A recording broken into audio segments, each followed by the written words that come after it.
numbers presented by Crescent Tools for Luis Palomino, the champion, versus James Lilley. Shot very even right here. Inch and a half reach advantage for James Lilley, but maybe it's a 4 centimeter bigger fist size for Palomino, more surface area. We'll find out. Here's going to be a great fight. Ladies and gentlemen, we are now set for the main event. Scheduled for 5 2-minute rounds for the undisputed BKFC World Lightweight Championship. Presented to you by Bucked Up Energy Drink. Sanctioned by the Florida State Boxing Commission. Executive Director Patrick Cunningham. The 3 judges scoring our championship main event: Mark Streisand, Richard Green, Manuel Marquez Jr. And the 3rd man inside the squared circle, our referee in charge of the action at the bell, Kerry Hatley. And now, with our bare-knuckle fans watching live worldwide on the BKFC app, these 2 undefeated bare-knuckle fighting veterans are ready to deliver to the world a true BKFC classic. From the sold-out Hard Rock Live! Here at the Seminole Hard Rock Hotel and Casino, fight fans of Hollywood, it's time to knuckle up!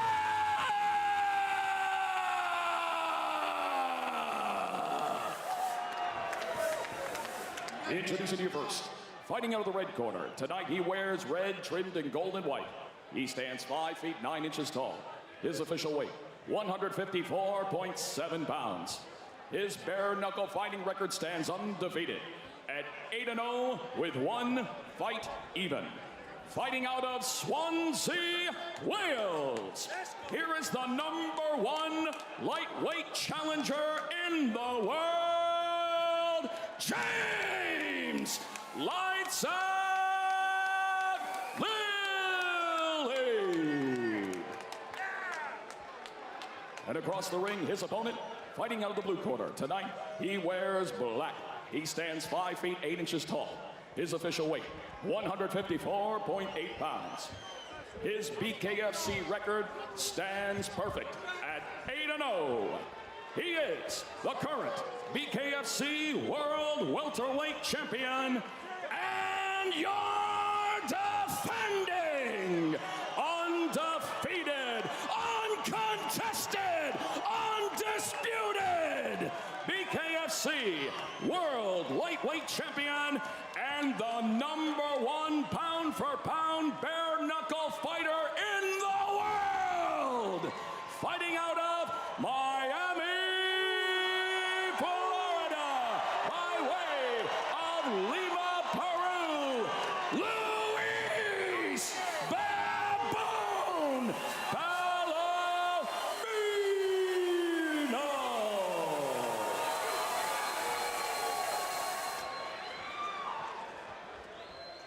As Luis Palomino told us, I have to eliminate the jab of James Lilley. James Lilley said, I have to establish my jab. Everything will then flow off of the jab. Champion Luis Palomino already up to scratch. Now join at scratch. The fighter from Wales, James Lilley, the bell, round #1. Black trunks for the champion Luis Palomino. Red, gold, and white trunks for James Lilley. Step in, jab, then the 2 comes from behind. So you can just see the high level right here. Both these guys are ready. Power punchers, but ultimately they are technicians. There are thinkers out there. You can see both guys right now downward and try to figure out how to land punches and not get hit. There's by Palomino. Jab not getting through again from Lilley. Another level changer. Palomino left hand. Forward pressure from the champion Luis Palomino, mirroring the hits of James Lilley. Lilley had to step in overhand right. Both from Palomino, rear right hook. jab goes James Lilley. His corner calling for the jab. Left hook, jab. Very dangerous because Palomino, that was his thing. He's got to take away that jab. He's waiting for it ready to counter. Palomino using constant movement with the head, with the hands, with the feet. This is with the left. Left-handed fully land. Palomino now resetting on the outside. Yeah, into to the inside. 30 seconds remaining round one. Lilley now coming forward. Double jab overhand right, just misses from Lilley. Inside comes Palomino on the double unders. Quick separation from Gary Hadley, keeping our world title fight main event moving.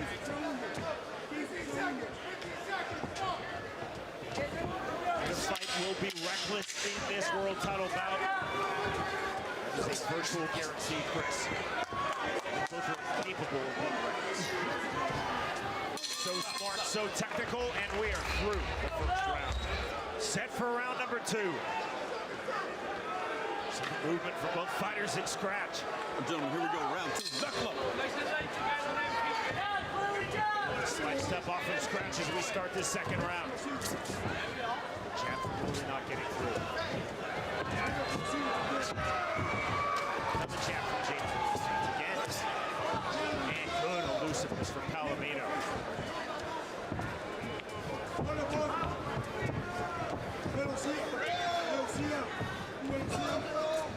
Body not there. Palomino looking for the level change right there. Palomino to the inside. Hard right hand in the clinch. Right.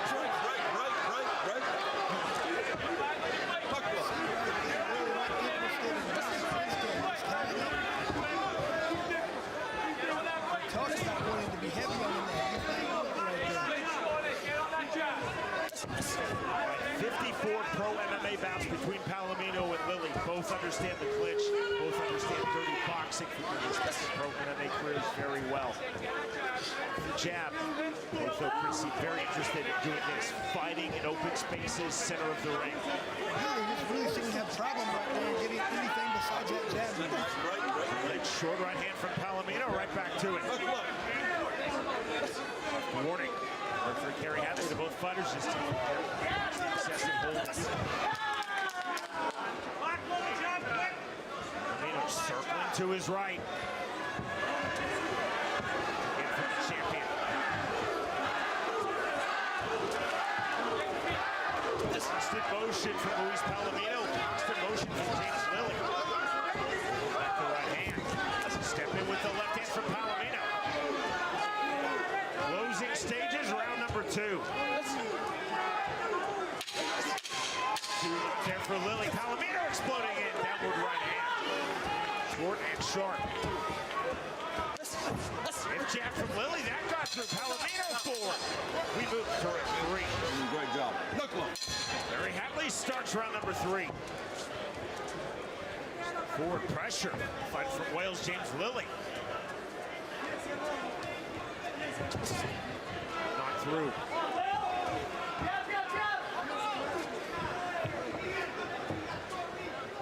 Palomino so disciplined with his striking guard. Thanks from the champion Palomino. Soft to the body goes Lilley. Just open up the head, open up the body of Palomino. To the clinch. There's the turn on the overhook. Turn right back from James Lilley. Right. They miss in the clinch. Knuckle. Racing right back. Lilley now from the center circle. 15 remaining, round number three. For both fighters. There from Lilley. Again into the clinch. Short right hand. Now the overhook. Snatch from Luis Palomino. Throw the underhook from James Lilley. Lilley talked about grabbing that tie and pulling the neck down. He's not doing that so far.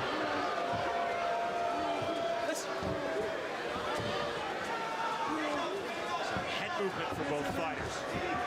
Lilley moving to his right. He's seeking a better position. Jab to the body from Palomino. Right duck under from Palomino. 25 seconds to go round three.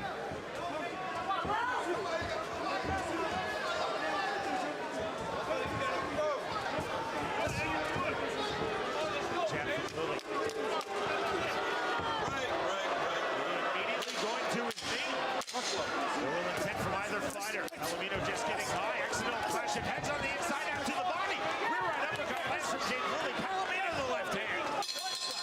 We move to round 4. To be winning these rounds are very close.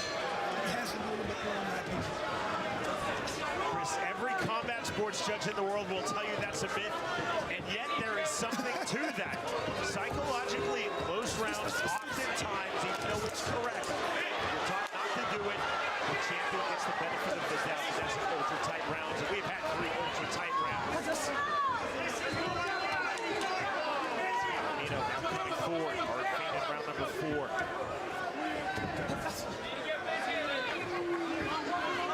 Corner right there telling Lilley to get busier. I totally agree with that.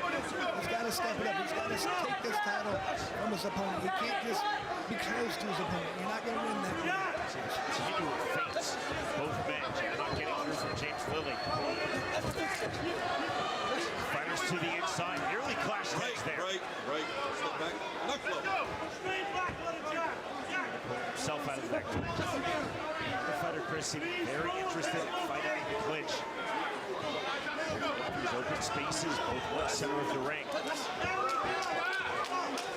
50 seconds remaining, round 4. And right there was that good head movement I talked about from James Lilley. Did a great job of avoiding and coming back for a punch. Some disquiet now. Sold out South Florida crowd. There's the right hand from James Lilley. Great job. Now, Palomino landed a good shot in this one. Right. Palomino now caught outside of his right eye. Just wiped at that blood with his right hand. Left hand counter right hand on the pull from James Lilley.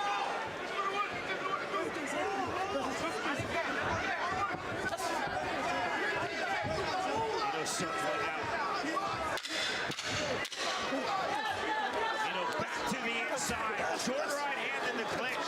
On the infighting, Palomino snapping down the head of Lilley. Hard on the turn right hand. The bell, we move to the 5th and final round. A world title fight.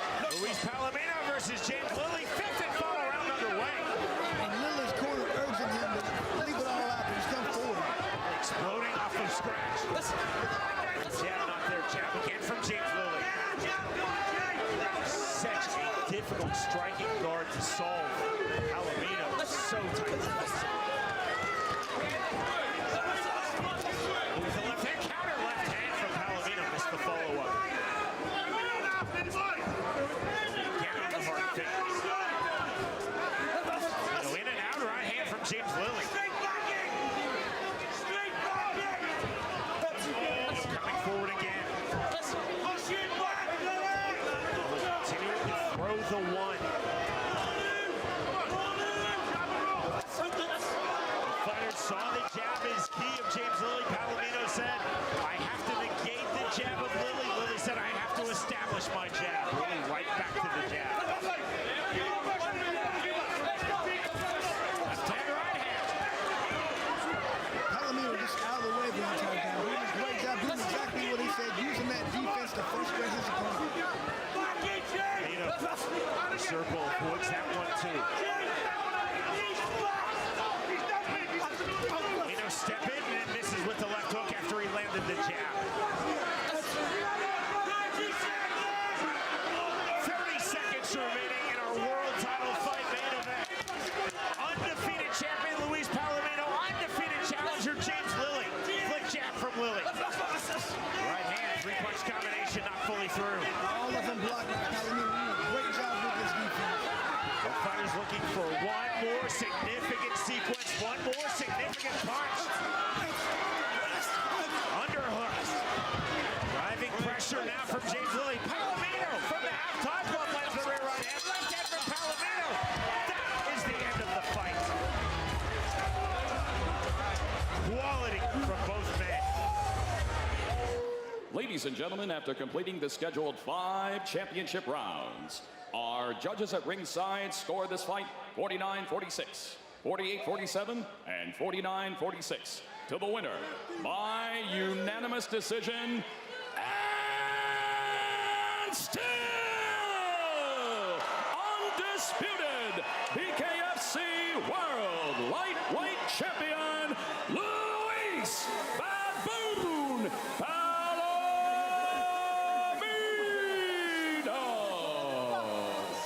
9-0 in BKFC. Now 6 successful title defenses of his BKFC 155-pound world title. Technical brilliance, 5 very close rounds, but 4-1, 4-1, and 3-2 from the 3 Florida judges. The winner, by way of unanimous decision, Luis Palomino defeats James Lilley.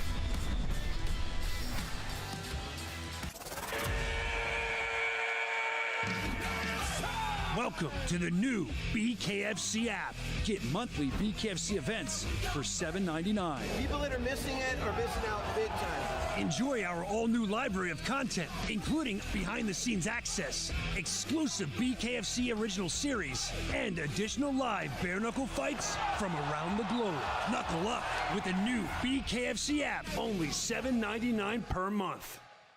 Friday night, February 2nd, the world's most exciting combat sport, Bare-Knuckle Fighting Championship, is finally back in Hollywood, Florida, at Hard Rock Live inside the Seminole Hard Rock Hotel and Casino. In the main event, a world title is on the line when the undefeated champ, Luis Baboon Palomino, knuckles up with former pro boxing world champion, Austin No Doubt Trout. In the co-main event, it's a clash of the undefeated warriors when Bryce Henry fights Robbie Peralta. Watch it live on the BKFC app. Download it at BKFC.com. Austin Trout versus Diego Sanchez. And look at this, Sean.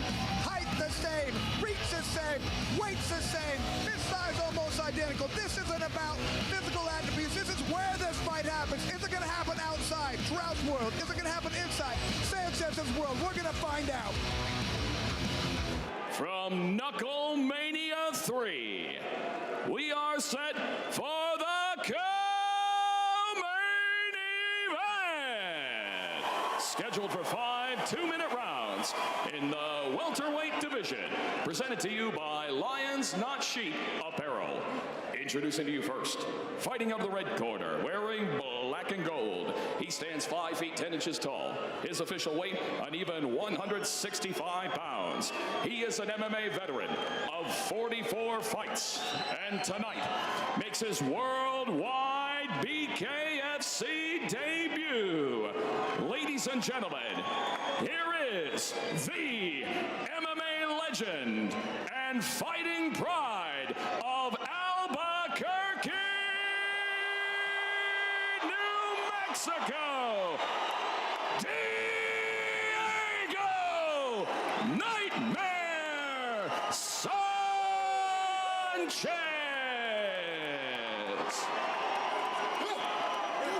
And across the ring, his opponent, fighting out of the blue corner. Tonight, he wears black trimmed in gold. He stands 5 feet 10 inches tall. His official weight, 165.4 pounds. His world-class boxing record stands at 36 victories, opposite 5 defeats with 1 fight even. And tonight, makes his BKFC debut. He is the former light middleweight world champion, fighting out of Las Cruces, New Mexico. Here is Austin No Doubt Trout. And our referee in charge of the action, Big Dan Mergliata. Austin Trout is the 6th major organization boxing world champion in BKFC. He said, I'm ready to fight in the clinch. If I can keep this on the outside, I will dominate. Round number 1. Fast start off the scratch line for Diego Sanchez in the black and yellow trunks. Solid black trunks for Austin Trout. Big shot now on the counter, the slip left hand. Sanchez was off balance. Left to the body, counter right hand, right back from Diego Sanchez. Both fighters opening up with their offense. There's the duck under. The entry point for Diego Sanchez. Chris, this is exactly where Sanchez wants to be. But there are big uppercuts to the body from Trout from the clinch. Trout doing a good job from in there. He said he was going to be offensive, and he's being accurate right there. Trout trying to walk down Diego Sanchez on the entry. This is again where Sanchez felt he could dominate. This is where Trout felt that he would not be lost. Double unders from Sanchez. That was the separation from Morgliano.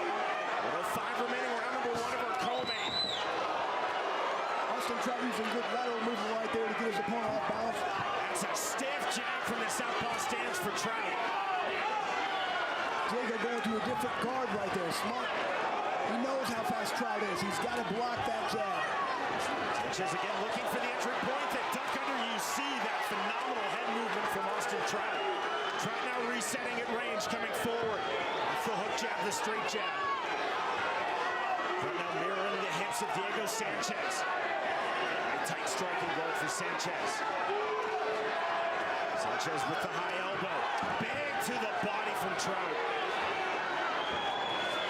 Fast jab again, 20 seconds remaining, round number 1. Trout looking very comfortable at range. Then you see the high elbow guard from Diego Sanchez. Sanchez now entry. Left hand overhand exit from Trout. Big left hand, final seconds, round number 1. In the center circle, the jab, that is the end of the first round. He's going to have to utilize that a little bit more. Slight smear of blood on the nose of Diego Sanchez, round number 2. There's that jab again from the southpaw stance for Trout. Long and sharp as well as fast from Trout. Resetting on the outside. When Trout used the word dominate. He said, if I can keep Sanchez at range, I will dominate this fight. Duck under from Sanchez, clever on the entry, left hand overhand right. Sanchez, big uppercut from the half-top block. See the plated stance from Austin Trout coming forward. You can see this Trout right there, 66%, 44th thrown, 29 landing. Diego not doing bad at 47% right there. Trout again on the fast jab. Sanchez, the much square stance, coming to the inside, right hand. Sanchez, of course, we see continually looking for the entry into the clinch, into the pocket. There's that jab again from Austin Trout. It's that jab that can control the range and control the pace right there. There's the left, 2 shots back to the body for Sanchez. See again the head movement of Trout, pulling back from that hook. I mean, Sanchez is just a little bit too slow with those punches. Short check right hand from Austin Trout. Flip jab now from Trout. You can just see the toughness right there of Sanchez. These don't seem to be bothering him right now. Jab again, 30 seconds remaining, round number 2 of our co-main.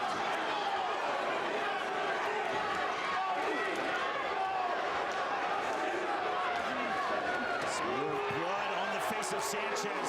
Caught on the bridge of his nose, opening in round number 1. You can see the confidence in Trout just going up and up and up as this fight goes on. Throwing that foot jab, jab to the body. The duck under again, hook to the body with the left hand from Austin Trout, the rear left hand.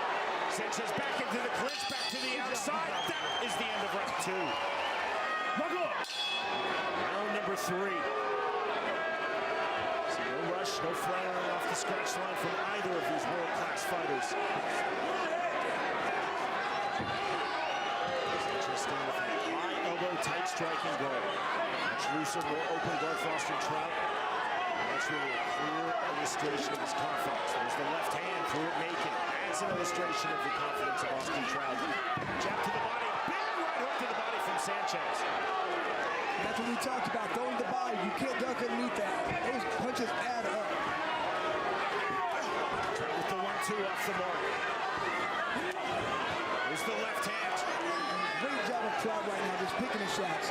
Sanchez on his back foot, back against the rope. Short right hook from Trout. On the reset, Trout again, smart forward pressure. And you can see Diego Sanchez trying to time the entry, the big hook, that duck under from Trout. That lead hook, hard to land against a guy like Trout. Trout again with the jab. Right hook not there for Austin Trout. Jab to the body again. Sanchez playing a lot of defense here in round number 3. Trying to fund his offense. 35 seconds to go in the 3rd round.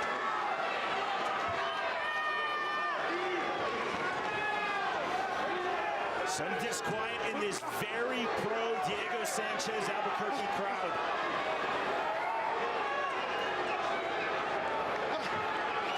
It's a short right hand didn't fully land from Sanchez. Sanchez trying to run into the pocket to no avail. Closing seconds, round number 3. Duck under again from Trout. His head movement has been phenomenal left to the body.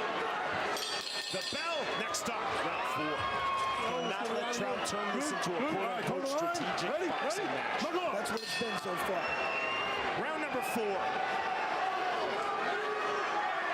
vast majority of the forward movement through the opening 3 rounds has gone to Austin Trout.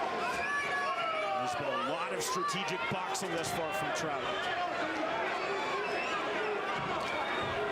Sanchez trying to move the hand circular. That's a diversion. There's a good hook to the body from Sanchez. Right hand not getting through. Overhand left. Swing and a miss from Trout. He's taking himself off balance. Resets. Counters and drops Diego Sanchez. And that was what Sanchez threw a punch. He was out of position and Trout countered beautifully. Mandatory 8 from Dan Murgliata. Trout was off balance. Reset. Sanchez off balance to the canvas. The first knockdown of this fight. And those are the ones you don't see that hurt you, and that's what happened there. Diego didn't see that. Trout has got pinpoint accuracy with his hands. Let's see if he tries to go for the finish here. Sanchez staying with that high elbow guard, and their right jab piercing that guard. Overhand left, counter right hook. Sanchez trying to explode to the inside. Trout pulling himself back out. Look at the confidence, Chris, of Austin Trout, exiting with his hands down. Just knows he's so much faster than his opponent right here. When fighters have their hands down, they're either exhausted or supremely confident. For Trout, make no mistake, that's supreme confidence. Right hook. Blood flowing freely now from the cut on Sanchez's nose, which opened in round number 1. Trout talking to Dan Murgliata, telling him to stop this fight, and medical timeout called by Murgliata. There's a lot of blood in the eye of Diego Sanchez. What's going on here? It's a medical timeout called. And Trout bought that. Kept talking to Murgliata, saying, call time, look at the cut. Like it's coming from the top of the head. What's up?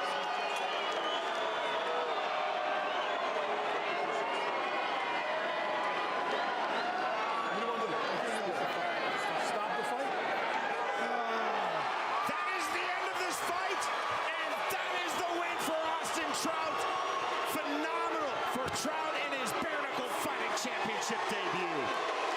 You hate to see the fight end like that, but Trout was doing a great job landing clean shots. That's what you thought about with this kind of fight with a guy with that kind of accuracy. It doesn't take that much power. You just have to land punches, and that's what Austin Trout did in this situation.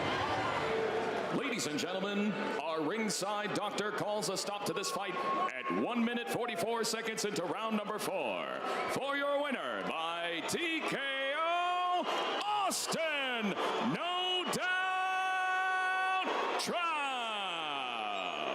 Both fighters knew that this would come down the range. Sanchez knew he had to be in the inside. Trout knew he had to be on the outside. Controlling the outside range through the vast majority of this fight, Austin Trout, pure class in victory. The winner, by way of 4th round TKO due to physician stoppage, Austin Trout defeats Diego Sanchez. Welcome to the new BKFC app. Get monthly BKFC events for $7.99. People that are missing it are missing out big time. Enjoy our all-new library of content, including behind-the-scenes access, exclusive BKFC original series, and additional live bare-knuckle fights from around the globe. Knuckle up with the new BKFC app, only $7.99 per month. Friday night, February 2nd, the world's most exciting combat sport, bare-knuckle fighting championship, is finally back in Hollywood, Florida, at Hard Rock Live inside the Seminole Hard Rock Hotel and Casino. In the main event, a world title is on the line when the undefeated champ, Luis Baboon Palomino, knuckles up with former pro boxing world champion, Austin No Doubt Trout. In the co-main event, it's a clash of the undefeated warriors when Bryce Henry fights Robbie Peralta. Watch it live on the BKFC app. Download it at bkfc.com.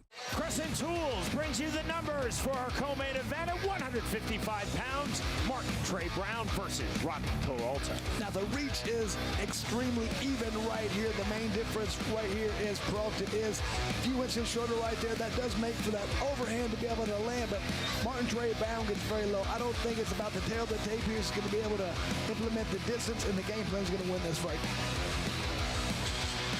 Ladies and gentlemen, we are now set for the co-main event. Scheduled for 5 2-minute rounds in the lightweight division. Presented to you by Lions, Not Sheep. Introducing to you first, fighting out of the red corner. Tonight he wears black and gold. He stands 5 feet 7 inches tall. His official weight, 154 1/2 pounds. He stands undefeated at 2-0.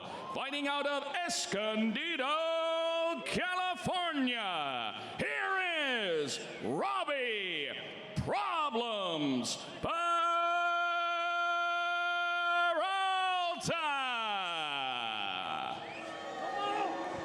And across the ring, his opponent, fighting out of the blue corner. Tonight, he wears purple, trimmed in gold and black.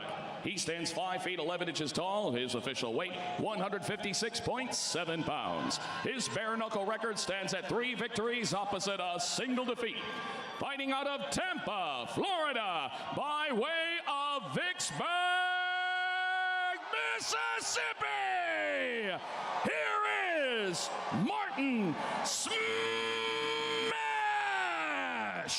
Brown. And our referee in charge of the action, Andrew Glenn.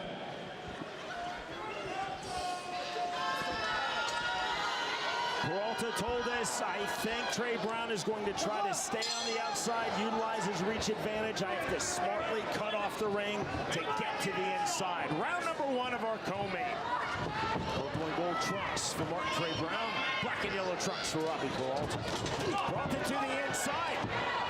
To the clinch. Step back. Great call from referee Andrew Glenn. Soft warning by Glenn to Peralta, punching to the back of Trey Brown's head. Overhand right on the entry. Brown pulling himself back out, resetting in the center circle. Both fighters so fast, Chris. Absolutely. Just get the feeling whoever lands this good punch right here could change the course of the night. Very high, tight striking guard for Trey Brown. Peralta missing with the right hand to the body. Right hook, big hooks on the entry. Step back. Peralta said he wants to be in the pocket, but not in the clinch. Got right in the clinch right there. 60 seconds remaining, round number 1. Right hand just off the mark from Trey Brown. You know, sometimes in this sport, it's hard to get in the pocket and not get clinched. If one guy wants to clinch, he's going to be able to do it. Sharp jab from Peralta, jab right back, and into the clinch goes Trey Brown. Designed entry off the jab for Brown. There's a hard jab, big right hand, left hand. Counter on the right hand from Robbie Peralta. Entry on the right hand on the overhand from Brown. Step back, gentlemen. It's like Brown might be trying to tie him up a little bit, wear him out, push him around a little bit to slow Peralta down a little bit. 20 seconds remaining, round number 1. You see the feint from Robbie Peralta. You see the head movement from Trey Brown. Stiff jab to the body, right hand, left hand. Good combination right there by Peralta. Final seconds, round number 1. Counter on the right hand from Brown. Left hand, right hand, back to the clinch. That is the end of the opening round. Very close, round number 1. Both fighters up to scratch, standing 3 feet apart. To round 2 we go. Jab parried. Going back to right hand. To the clinch again. Big shots on the inside. The left hand getting through from Peralta. Both fighters with high-level pro-MMA experience, comfortable in the clinch. Brown circles out, bounces himself against the ring ropes, resets off the jab. Left hook from Trey Brown. Hard entry again. Good turn on the underhook from Peralta. Wrestle, don't wrestle. Call of don't wrestle from referee Andrew Glenn. But sometimes, Sean, you got to wrestle the guy in there. You got to manhandle and push him around, let him know that you're the alpha in this situation. 1:10 remaining, round 2. And with the naked right hand to the body, didn't fully land. Peralta off the jab. Left hand, that was blocked by Trey Brown. Again into the clinch. Underhook, snatched by Peralta, driving Brown back against the ring ropes. Short left hand to Robbie Peralta. Smart by Trey Brown, reaching over to the guillotine position, drawing the immediate separation from Andrew Glenn. Well, not only does that draw the separation, but it kind of wears your opponent out a little bit, putting all that weight on their head and neck. Peralta right back to the inside. Uppercuts from Trey Brown, uppercut to the sternum, uppercuts to the body with the left hand from Robbie Peralta. Brown looking to turn. Right hand to the body from Martin Trey Brown. Right hands to the body, right uppercut from Robbie Peralta. Both fighters giving and receiving effectively. Final seconds, round number 2, the separation from Andrew Glenn. Jab for Peralta. Next stop, round 3. That's confidence when you can dress that nicely. You feel that you've trained your fighter so well he's not going to get cut and blood on you.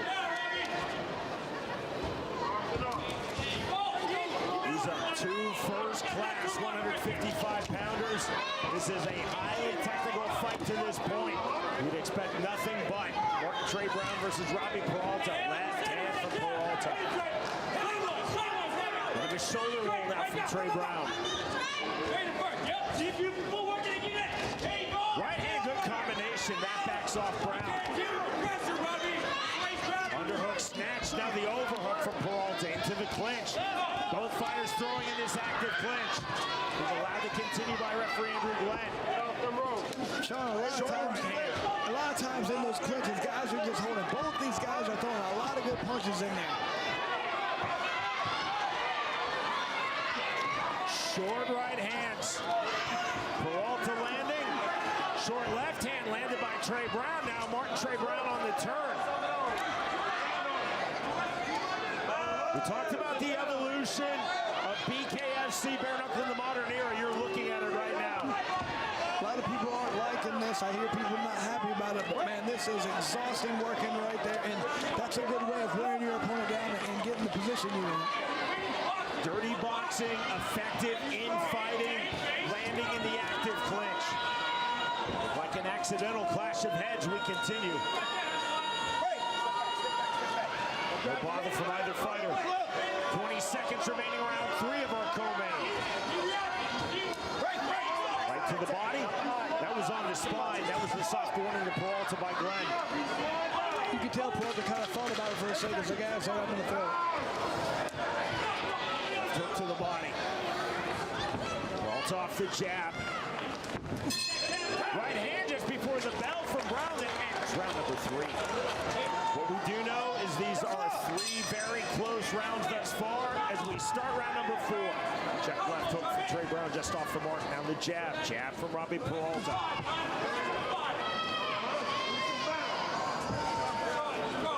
Rear right uppercut misses. Peralta pulled it back. Big swing and a miss with the right hand from Trey Brown. Slightly opening up here early stages of round 4. Into the clinch again. Body shots. There's the break from Andrew Glenn. Trey Brown definitely landed a flurry to Peralta's body. Now the left hand. It's high and tight. Ever so slightly, Chris. Trey Brown turning up the temperature of the aggression here in round 4. Absolutely. He's doing some big punches to the head of Peralta. There's the big right hand that landed from Brown. Driving Peralta back is Trey Brown. Peralta cut outside of his left eye. Good left hand from Peralta. That turns Trey Brown. It is, but the way Trey Brown, he just like slides with you. He doesn't give you any clean shots. Even when he hit, you get hit. It just doesn't seem to land flush. Sitting down on that right hand. Entry again from Trey Brown. He has slight swelling under his left eye. 45 seconds to go, round 4. Jab from Peralta. Left hook, right hand. That was well eluded by Trey Brown. 45 seconds now to go in this 4th round. Good jab from Martin Trey Brown. Right hand lands. Trey Brown starting to find his accuracy here in the 4th round. Brown the duck under into the clinch. Underhook snatched by Peralta. Separation from Glenn. Right hand again on the 2-punch combination. Peralta cut outside of his left eye. A mouse forming under his right eye. Back into the clinch on the entry from Peralta. The left hand. We move to the 5th and final round. Martin Trey Brown versus Robbie Peralta. Sporting touch of hands and a fast start off the scratch line for Peralta here to open round 5. Counter left hand from Brown. I know what Brown says. He says he wants people coming forward. He feels like when they do, he's going to counter them. Good left hook lands.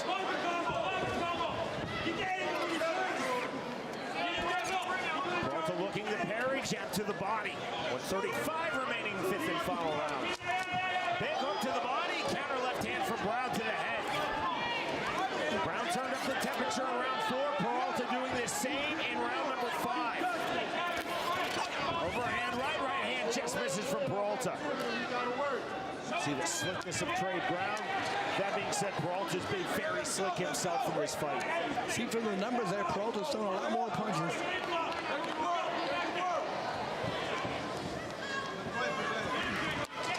Right to the body, effective from Peralta. That lands right to the body, left to the head.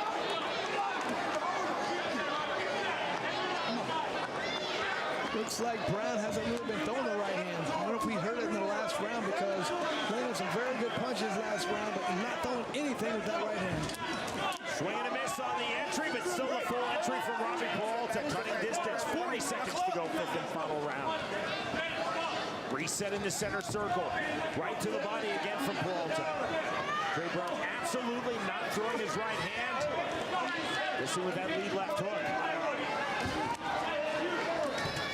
There's the left hand. Right hand just off the mark by Peralta, but he is throwing big to the body and head here in the 5th and final round. Closing stages now of this fight in the clinch. The turn from Trey Brown on the underhook. The separation from Andrew Glenn. Both fighters looking for one more significant punch. Left hand from Brown just off the mark. Right hand to the body from Peralta. The bell and the end of the fight. Ladies and gentlemen, after completing the scheduled 5 rounds, our judges at ringside score this fight 48-47 in favor of Brown. 48-47 in favor of Peralta. And 48-47 to the winner by split decision. Robbie Peralta!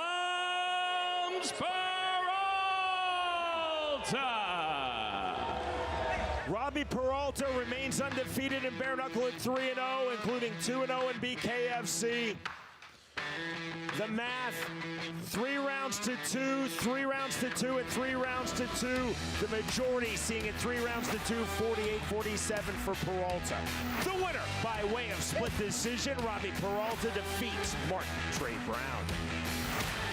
In the lightweight division, Bryce Henry versus Shoaff. And the 4-inch height advantage, but more important, it's that 6-inch reach advantage. We talk about it, it's only an advantage if you use it. Bryce Henry uses it to his full advantage. Stays outside. When he gets inside, he has great defense. He wants to stay out there and make Shoaff pay every time he tries to step close.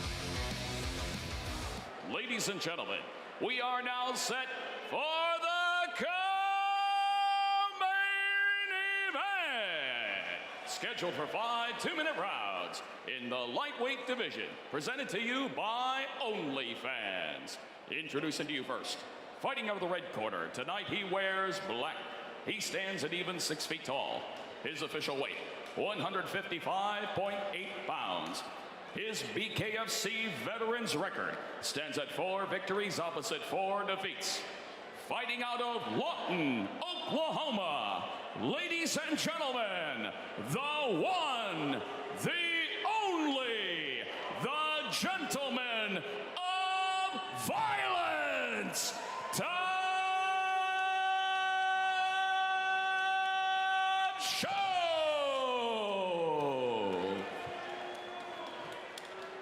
And across the ring, his opponent, fighting out of the blue corner. Tonight he wears blue, pink, and black. He stands 6 feet 4 inches tall. His official weight, 153.8 pounds.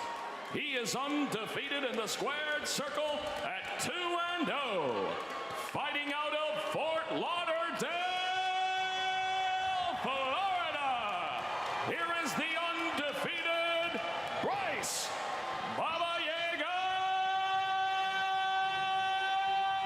Henry.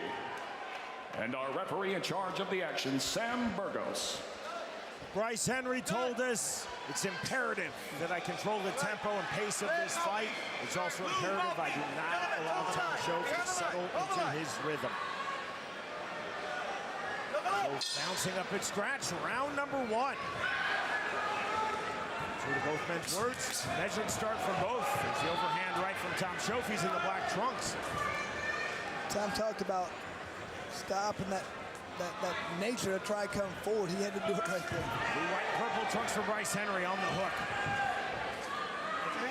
Staying on the outside. Henry exactly where he wants to be. Long range on his back foot. On the feint, the double jab. Good jab from Shoaff. On the right hand, big left hook from Bryce Henry. Wow. That was fast and accurate. On the level change, ducking his head. Sam Burgos telling Bryce Henry in a soft warning, don't extend your fingers outwards towards the face of Shoaff. See the sportsmanship, the apology by Henry, accepted as such by Shoaff. Now Shoaff with the left hand, snap jab from Henry. He's staying fluid on the outside.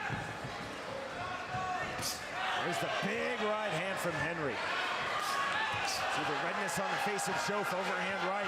Jeez, this guy is just so accurate with his punching. On the left hand. Shoaff on his back foot, snap jab again, big right hand. Henry down to the inside, big shots, and down goes Shoaff. Wow. I mean, this guy is so difficult to deal with. Accurate as could be right there. Shoaff is a tough guy. Sam Burgos has ended this fight. Bryce Henry now 3-0 in BKFC. And that was a huge feather in his cap right there. Shoaff is tough as nails right there, but that was it. I think Shoaff saw that he was not going to be able to beat this guy. Too fast, too accurate. Those punches were coming from angles he couldn't even see, and they were just on point immediately. Ladies and gentlemen, the red corner calls a stop to this fight at 1 minute 29 seconds into round number 1. For your winner by KO and still undefeated, Bryce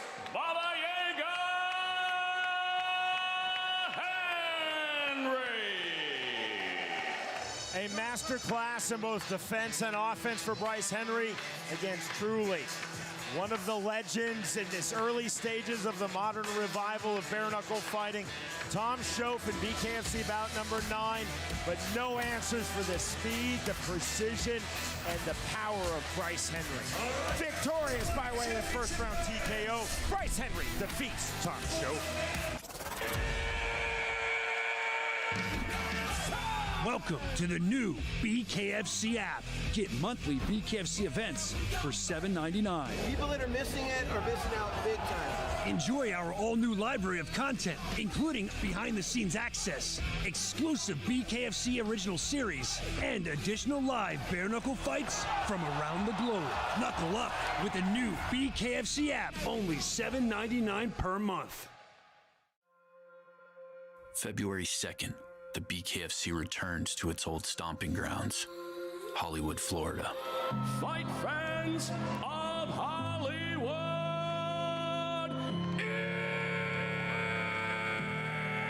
it's time to knuckle out! pound-for-pound king, Luis Palomino, will toe the line with former boxing world champion, Austin Trout. Palomino looks to add to his historic legacy by recapturing the welterweight title and continuing his unbeaten streak. Trout looks to shock the world and be the first man to defeat Palomino on his path to BKFC gold. But before a new champion is crowned at welterweight, two contenders who have yet to taste defeat will face off with title implications in the balance. The hottest prospect in the BKFC, Bryce Henry has looked unbeatable thus far on his 3-0 run in the company. Henry down to the inside, big shots, and down goes Townsel. Former UFC vet Robbie Peralta has found his groove as of late. Peralta driving forward, lands the right hand. And he plans on making a statement February 2nd. Hit down to the body, right hand, left hand. A champion on the most impressive run in BKFC history meets a man hell-bent on cementing his own legacy. And I see my man Luis over here ready to say something. Come on, Luis. I, the champion, I want you. And a co-main event between two undefeated title challengers will go down February 2nd in Hollywood, Florida. This is BKFC 57 Spotlight.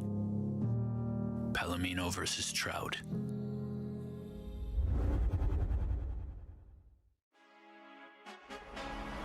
Along the sunny coastline of Florida resides the most dominant fighter in BKFC history, Luis Palomino.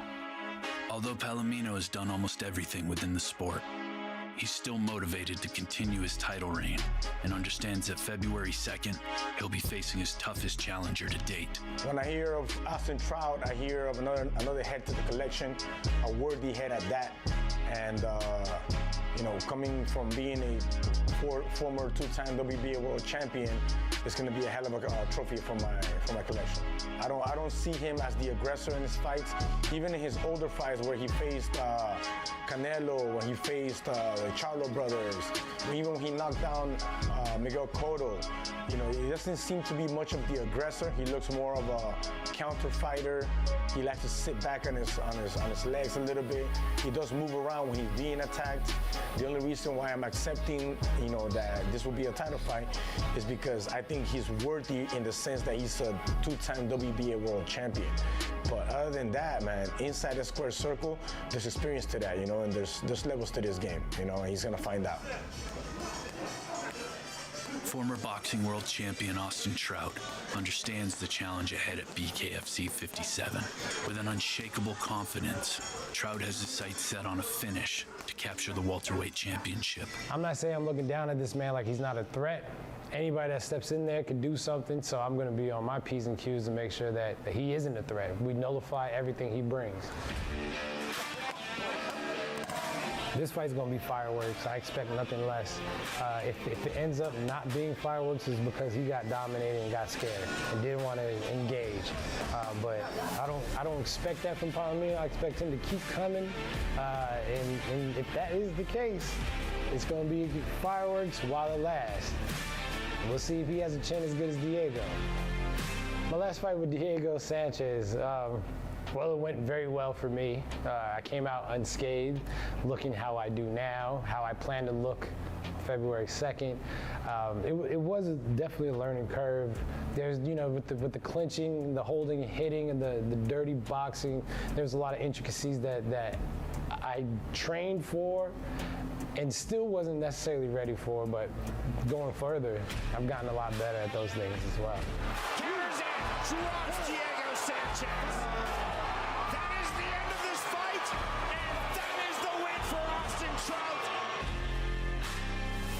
And I see my man Luis over here ready to say something. Come on, Luis. I, the champion, I want you to come and challenge me. Come come and get this title, right? You heard what he asked for. You already know me. I fight everybody. I don't care who it is. I want the smoke. You already know how I get down, baby. I know that I will beat this man, and I will do it in a devastating fashion February 2nd. And that's because I'm just a better fighter, period. He may be a great boxer. He may have a great history in boxing, and I respect that, of course.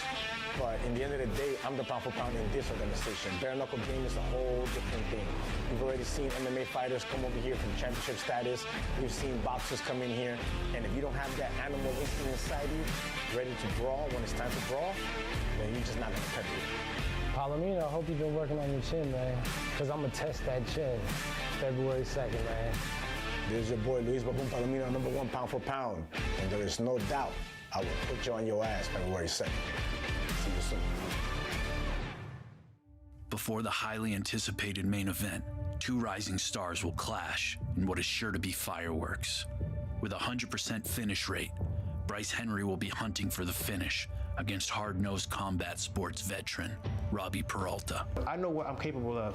They say I'm young, oh, he's a puppy, I'm taking him to the deep waters. Man, like I said, when we go in there, we'll fuck around and find out. I'm the youngest, and I'm doing good things, the best things at this age. So I'm trying to go in there and get a belt. I don't think that's smart to be fighting a fighter that's young, like long and sharp. It's gonna be another walk in the park. Humbly, it's gonna be another walk in the park. I fought more experienced fighters at higher levels, and this is what I do, this is what I was born to do, and it's just another fight to me. Yeah, I have a lot of experience in fighting in general, just even in MMA and in bare-knuckle. I've been fighting all my life, and this is what I love to do. This is what I was born to do, and this is my calling right here. So I know he's tough, so he might make it to the second round, but again, ending with a jab, death by stick. Being an animal in there and going out there and being aggressive and going out there and just trying to finish him as fast as I can. Coming for #1 spot, so you're just standing in my way, and it's time to make room for the big dog. Yo, Robbie, man, don't go in there with balls, man. I know you got hella experience, but that ain't gonna be shit the night of the fight, man. We coming, man. Let's do it. On February 2nd in Hollywood, Florida, at the Seminole Hard Rock and Casino, Palomino and Trout will put it all on the line as the BKFC welterweight world title hangs in the balance. And #4 ranked lightweight Bryce Henry clashes with the always dangerous Robbie Peralta.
home at the Seminole Hard Rock Hotel and Casino in Hollywood, Florida for an epic night of fights.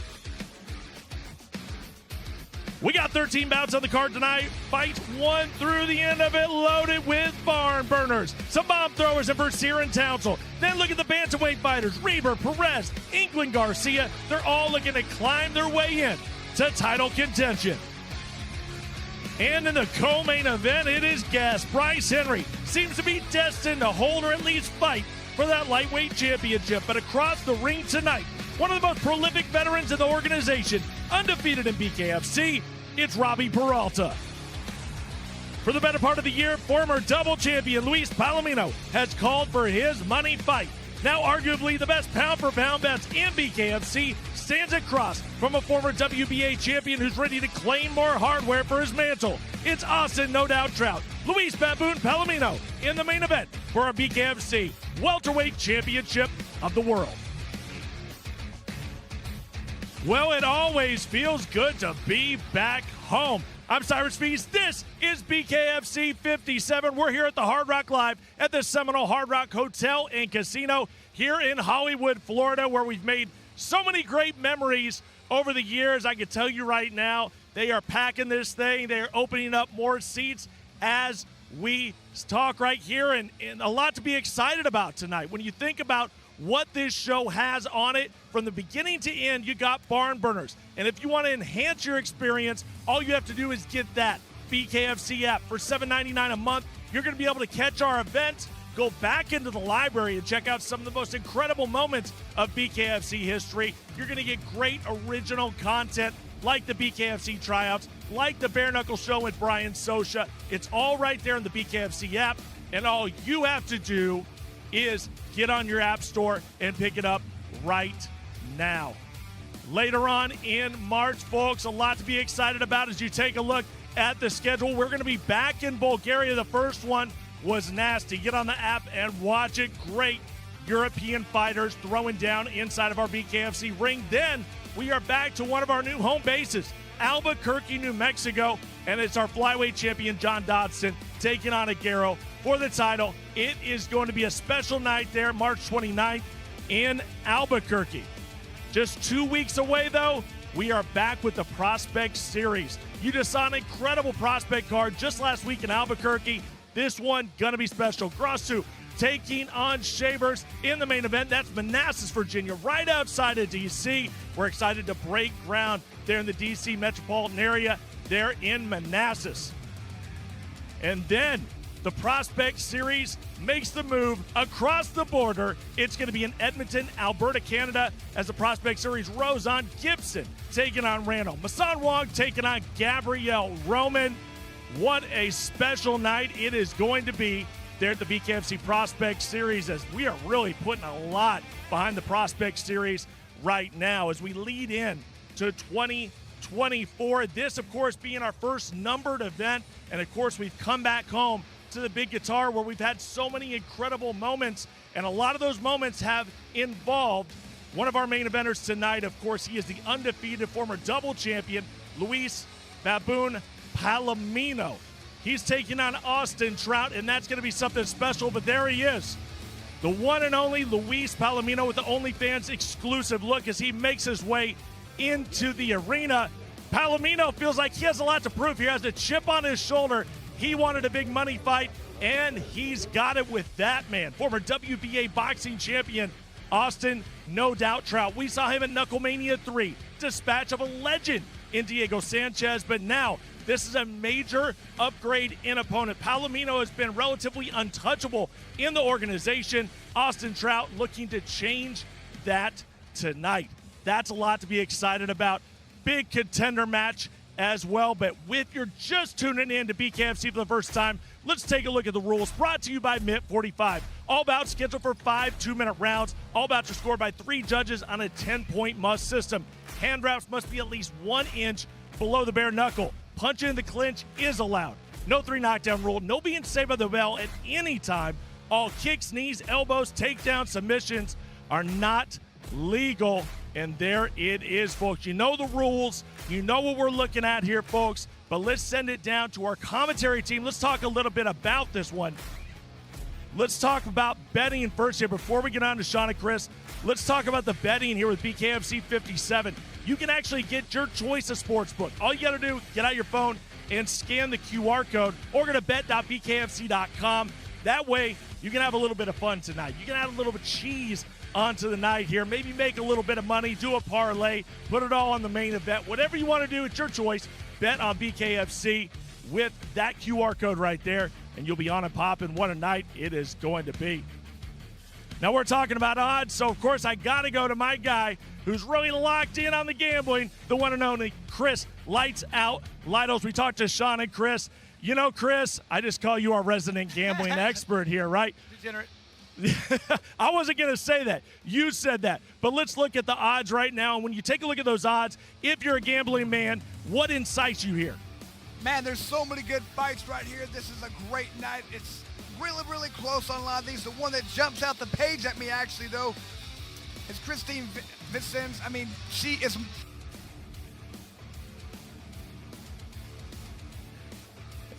And it looks like we may have lost Chris there just for a moment. He's saying Christine Vicens, and you take a look, minus 160 in that one. That's going to be a fantastic fight. Vicens could be on her way to a title shot opportunity. I know there's a lot of people thinking that. Take a look at some of those. You look at that main event. I mean, you see the odds where they're at. Palomino being an undefeated double champion. Those still aren't very bad odds taking on Austin Trout. I mean, maybe you go with Trout on this one. There's a lot of options when you take a look at what we have here, folks. I'm telling you, it's a lot to be excited about. And we are here at the Hard Rock Live, and they are still trickling in here. I can tell you this much. We're expecting a lot of stars in the audience as well. I'm going to try to get down there ringside and get with some of those stars, get with some of those big-name fighters that are going to be here at this event. There is a lot of buzz, a ton of buzz coming into BKFC 57, and for good reason. And we are going to get things started here. Our first fight of the night, Leo Bercier making the walk. You're talking about an absolute bomb thrower in the organization is Bercier. We've seen him on a number of our cards. This is a guy that throws caution to the wind. Got a brother that fights as well. And here at BKFC, Leo Bercier is one of those guys that you don't want to get in there with because you know he is going for your head. He's looking to end the fight very, very quickly as he gets ready to step in to our BKFC squared circle. And why not lead up with some real bomb throwers here with some heavy hitters? That's what you're getting tonight here at BKFC 57. Mike Beltran getting him ready for war. Leo Bercier steps inside of the ring. Our first fighter to step into the ring tonight at BKFC 57 is that man, Leo Bercier.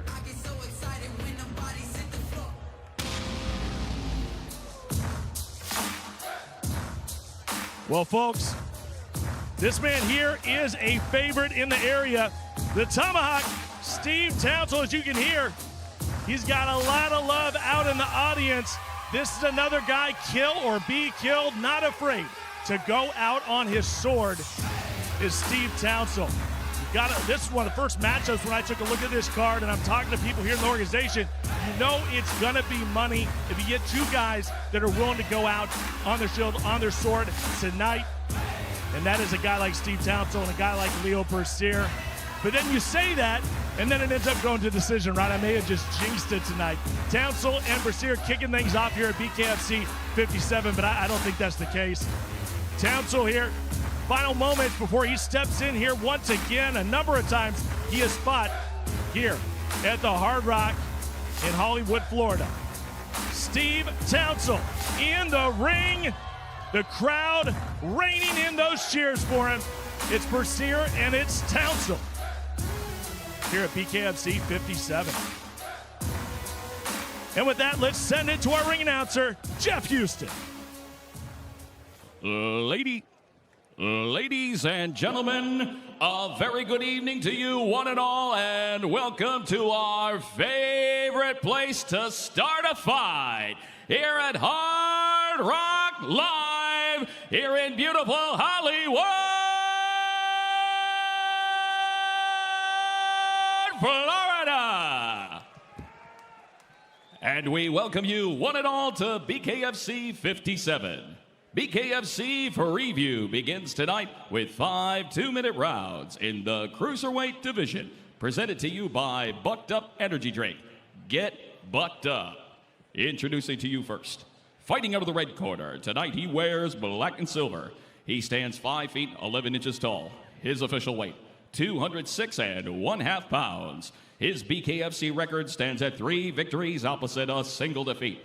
Fighting out of Great Falls, Montana, here is Leo Bushido Bercier.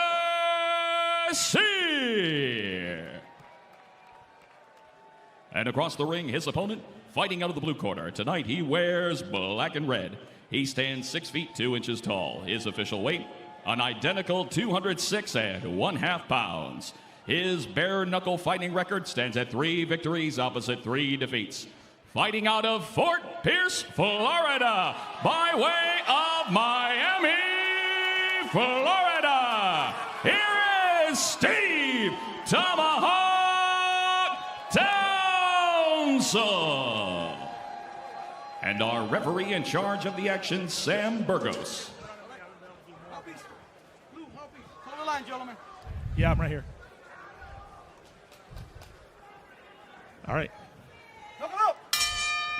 And here we go, round number 1.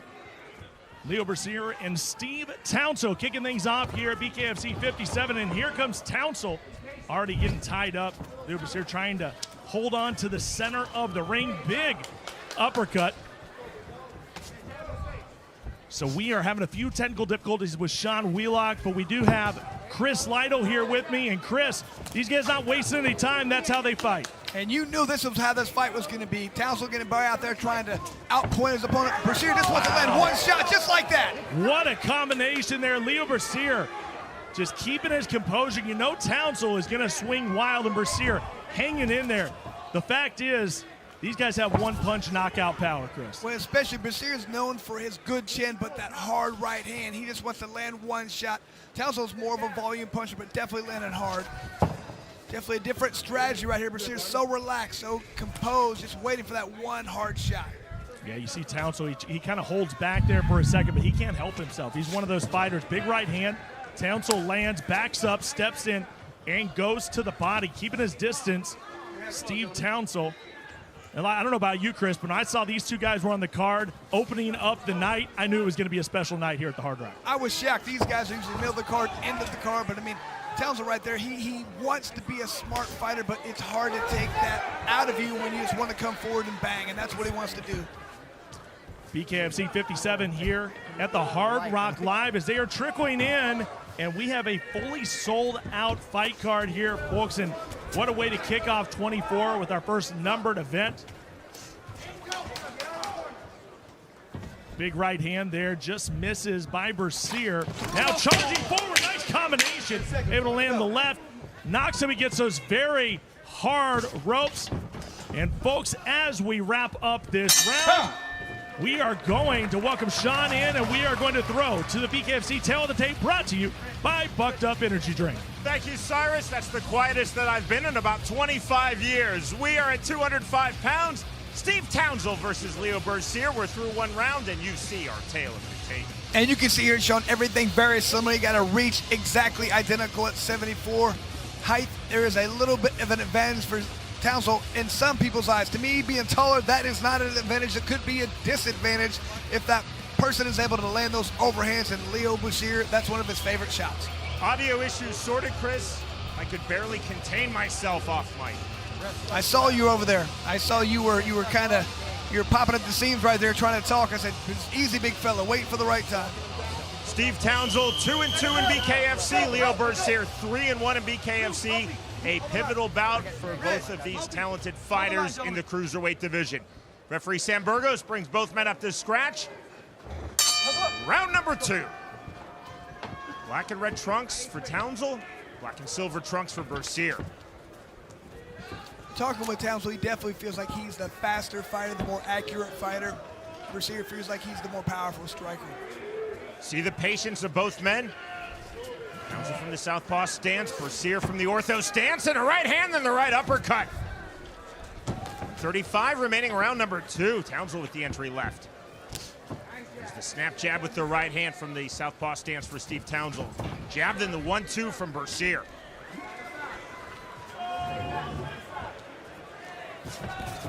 Like the way Townsel's moving on his bike, just angling out every time Bercier tries to come in with that jab. Bercier told us in our fighter meeting, I know I have to be smart. Fighting the southpaw Townsel, I have to keep landing my power punches. Slight swelling under the right eye of Leo Bercier. Good entry, left hand on the step in from Townsel. I love the way Townsel stepped outside that lead foot. That makes that left hand lead right, just go right down the pipe and land. Overhand left just misses from Bercier.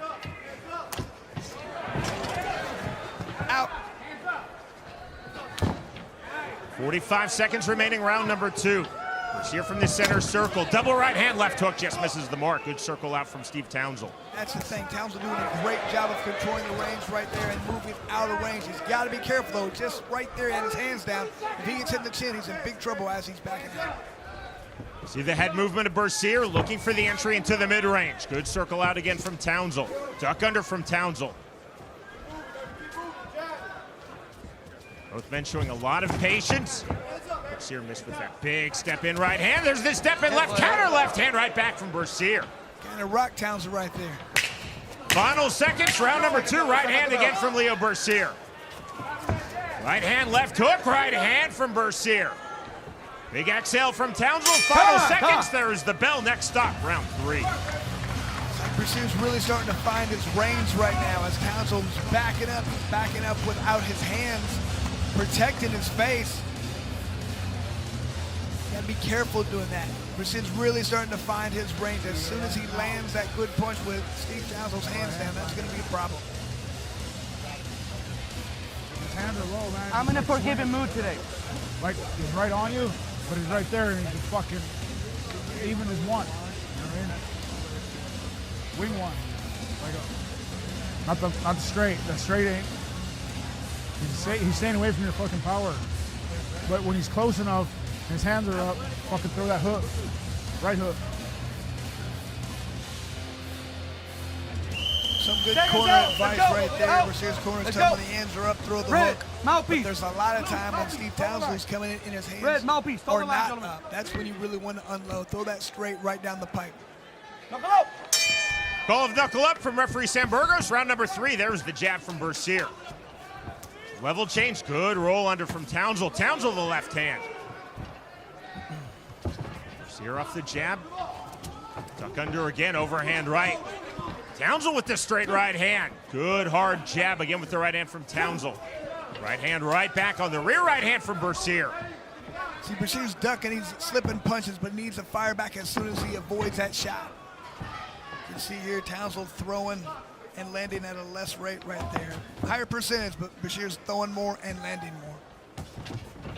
Good parry of that Bercier jab by Townsel. The right hand gets through from Leo Bercier. Beautiful circling out. That's a beautiful straight right down the pipe. Stepped outside the lead foot. I'm in the back of the head, all right? I hit the back of the head. Referee Sam Burgos talking to Leo Bercier. You can grab the half tie plum, the single collar tie, when you're throwing. You cannot grab in distance. That was the soft warning to Bercier by Burgos. Good right hand again, left hook just off the mark. Townsel circling out once more. 50 seconds remaining, round 3. Good right hook from Steve Townsel. Townsel landing on his back foot, Chris. And that's where Townsel doing his best work in there, laying those right hands, the jab and the hook. Townsel now trying to take center circle with 35 seconds remaining, round 3. To the body goes Townsel.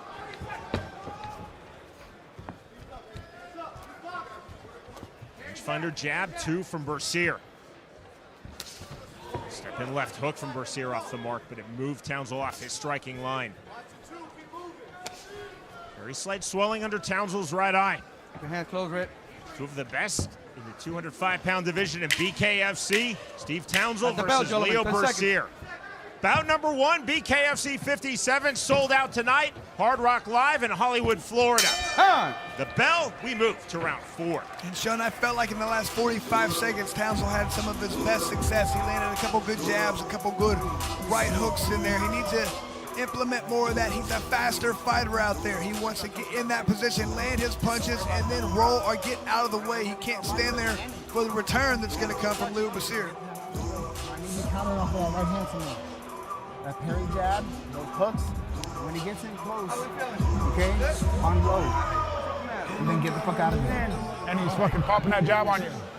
We get out late tonight. The walkout bout is at 12:55. Move it a little bit. Just what we were talking about right there. When Townsel's able to get in there and land that jab, he's doing good work. Bercier's corner telling him a little bit more head movement out there, but putting that pressure on is what Bercier's doing well. He's staying right in range, just throwing hard shots. He's willing to trade. That is Bridger Bercier, the older brother of Leo Bercier and a BKFC fighter in his own right. Sporting touch of hands, round number 4. That's the jab from Bercier, the head movement from Townsel and the roll under. Townsel to the body with the left hook. Both fighters trying to land this step in. Bercier from the orthodox stance, Townsel from the southpaw stance. Both fighters have found success in doing so. Jab to the body, not there from Bercier. So a lot of times we talk about people circling away from somebody's power. Townsel's doing the opposite right now. He's circling into that power, but he feels like he's so much faster than his opponent. He can see that straight right hand coming. Good right hand gets through from Townsel on the straight right hand. And that's that speed factor we talked about. He saw that jab coming, he blocked it and threw his own right hand. Counter right hand. Townsel, you can see, grabbing his right hand. Zambergo saying, fight on. I think he hurt his hand right there. He's in trouble. He's going to take a knee. Bercier showing mercy. He's talking to Townsel. Townsel staying in this fight. Now taking the knee. That is ruled a knockdown. And here comes the count from Sam Burgos. I don't think Townsel's going to be able to keep going. He's hurt. 7, 8, 9. The count of 10 reached, and the win for Leo Bercier. But he is not celebrating, showing his class as he knows that he gets this 4th round TKO win due to injury of Steve Townsel. Little anticlimactic the way that ended. You saw Townsel landing some good shots there, throwing that counter right a few times there. They landed, however, looks like it did damage to his hand. Let's see what happens right here. Good block, a good right hook. And you can just hear him yell right now in pain. As Townsel threw that right hand, he wanted to keep fighting. You could see the dilemma in his face. He kept trying to fight, but he's like, I can't throw my right hand. What do I do? In addition to being two very talented fighters, Steve Townsel and Leo Bercier are two incredibly nice people. No animosity, and you can see Bercier having to be told to fight on from referee Sam Burgos. Bercier then talking to Townsel. Bercier did not want to punch Townsel as he realized Townsel was injured. Townsel, to his credit, tried to stay in, finally taking the knee. The 10 count, the win for Leo Bercier, but Bercier walking away from that victory as though he had just lost the fight. But that's not the way he wanted to win. He wanted to get a knockout. He wanted to go out there and dominate his opponent, win, very traditional type way, not through an injury or default or something like that. Nobody wants to win that way. We go to Jeff Houston. Ladies and gentlemen, our referee in charge, Sam Burgos, reaches the count of 10 at 2 minutes, 10 seconds into round number 4. For your winner by KO, Leo Bushido Bercier. And Leo just keeps on winning, understanding, showing that high ring IQ, that relaxed style, getting in there and doing whatever it takes to win the fight, Sean. Very competitive fight. Anticlimactic ending. Both fighters obviously seeming dissatisfied. Townsel, you see immediately grabbing his right hand. He tried to continue, he could not. Victorious by way of 4th round TKO due to injury, Leo Bercier defeats Steve Townsel.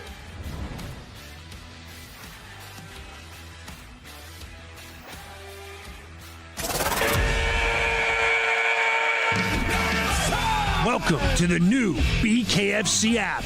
Get monthly BKFC events for $7.99. People that are missing it are missing out big time. Enjoy our all-new library of content, including behind-the-scenes access, exclusive BKFC original series, and additional live bare-knuckle fights from around the globe. Knuckle up with the new BKFC app, only $7.99 per month.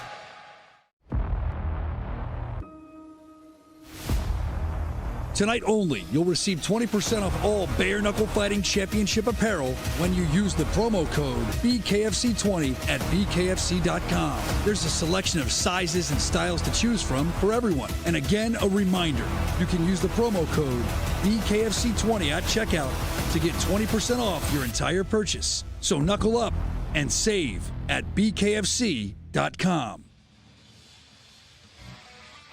To the bantamweight division we go. Our tale of the tape is presented by Mitt 45 for Ryan Reber versus Derek Perez. And you can see here, Sean, extremely even for the tail of the tape. 1 inch height advantage, exactly the same reach advantage. These two almost identical on paper. 2 wins in BKFC for Derek Perez, including October of last year when he defeated Ace Samples by second-round TKO. And what Derek Perez does is he exudes a very tough chin, and he gets right in the mix and throws a lot of hard punches. Nothing too heavy, not knockout punches, just a lot of consistently hard punches, and wears you down with volume. Gets right in your face, pushes the pace, just like that. Willing to take one, to give one. Feels like he's tougher than anybody he's going to go out there and face. More than happy to stand in front and trade. Makes him a very dangerous fighter, Sean.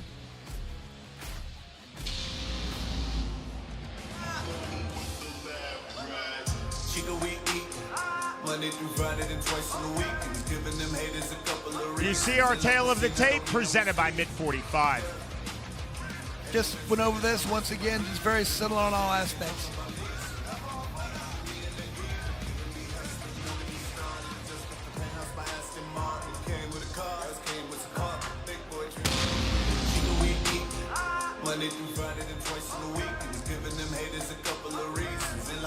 This is bout number 4 in BKFC. Bout number 5 overall in the sport of bare knuckle for Derek Perez. He's also had 1 bout in bare knuckle MMA, 13 in pro MMA, 27 in pro boxing. In our fighter meeting, Perez told us, I want to continually utilize heavy pressure. Perez said, high output is my key to victory. Volume, Johnny talked about the volume. Why? Because it wears people down. He feels like he can get in their face, push them around, throw punches the entire time. That's making them tense. Even when he's not throwing punches, they're tense because they know it might come, and that wears them down. Derek Perez said of his opponent in this bantamweight bout, Ryan Reber, I think he's going to try to be extremely technical. Perez said, I want to make this a rough and rugged fight. I do not want to allow Reber to settle into his rhythm. I think that he will start to fade by round 2 if we get that far due to my relentless pressure and pace. Wants to push his opponent up against the ropes and then smother him. He feels like that pressure from the very beginning, the very first bell to the end of the fight.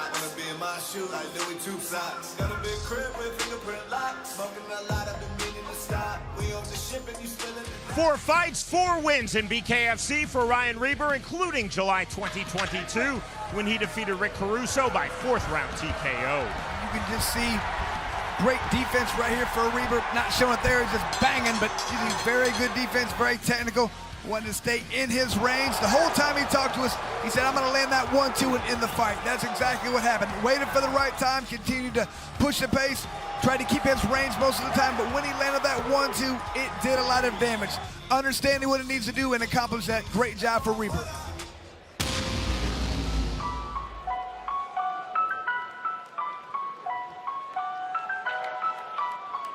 Ryan Reber is set for fight number 5 in BKFC. He's also had 1 pro boxing match. Reber told us in our fighter meeting, I want to land power punches early to set the tone. I want to continually adapt throughout this fight, and I want to flow off of my jab. Well, he knows he cannot let his opponent get in the clinch and use that pressure game. So what he wants to do, he wants to be very elusive out there. It feels like he's a faster fighter. He feels like his opponent's going to be much slower than him. He's got to use that speed to confuse and really frustrate his opponent. Ryan Reber said of his opponent in this bout, Derek Perez, I think he's going to keep coming forward. I definitely respect his clinch. Reber said, I do not want to play in the clinch. I'll use quick exits. I want to use excellent technical boxing. I want to create space, and I want to be extremely elusive. That's that elusiveness. He wants to use angles, and each time he does so, each time he avoids that hard shot, he wants to throw punches and make his opponent pay for coming forward. Once again, Jeff Houston. Ladies and gentlemen, we are set for our next fight of the night, scheduled for 5 2-minute rounds in the bantamweight division, presented to you by Mint 45. Introducing to you first, fighting out of the red corner, tonight he wears black and silver. He stands 5 feet 9 inches tall. His official weight, an even 135 pounds. His BKFC record stands at 2 victories opposite a single defeat. Fighting out of Belen, New Mexico, here is Derek Rage Perez.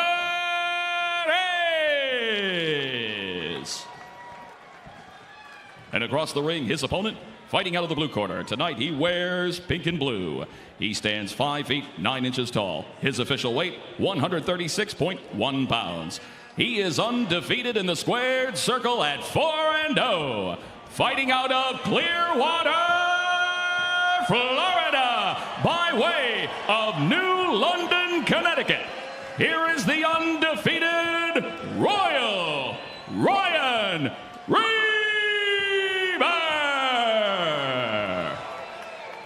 And our referee in charge of the action, Mike Beltran. All right, Ryan Reber said, I believe I'm much faster than Derek Perez. I'm going to slow him down with my power punches, as I know that Perez will set a relentless pace. Round number 1. Forward off the scratch comes Derek Perez. He's in the black and silver trunks. Blue and pink trunks with his back against the ropes is Ryan Reber. Reber snatching the half-tie plum, overhead right, and another from Perez. Sean, this is not where Reber wants to be. This is where Perez wants to be. Short left uppercuts from Derek Perez from the half-tie plum. Big shots left-handed. Down goes Ryan Reber. 2, 3. That was exactly what Perez wants to do. He wants to get into the pocket, get in your face, pull you down, and push you out, beat you up. Mandatory 8 count to Reber from referee Mike Beltran. Round number 1 continues. 80 seconds remaining in the opening round. And a rapid-fire start for Derek Perez now coming forward. The thing, though, with Perez, he has such a good chin. He lets you just punch him because he doesn't mind. And he feels like, if I can trade with you, I'm going to win the fight. More big shots from Derek Perez. Reber with his back against the ropes takes the left hand.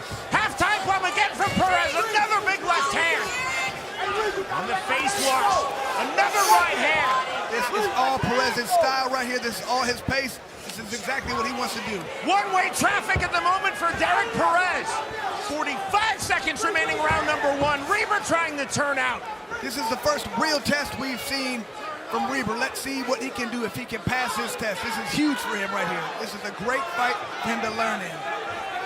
Reber with the defensive clinch, the offensive clinch. Half-tie plum, left hand, uppercut.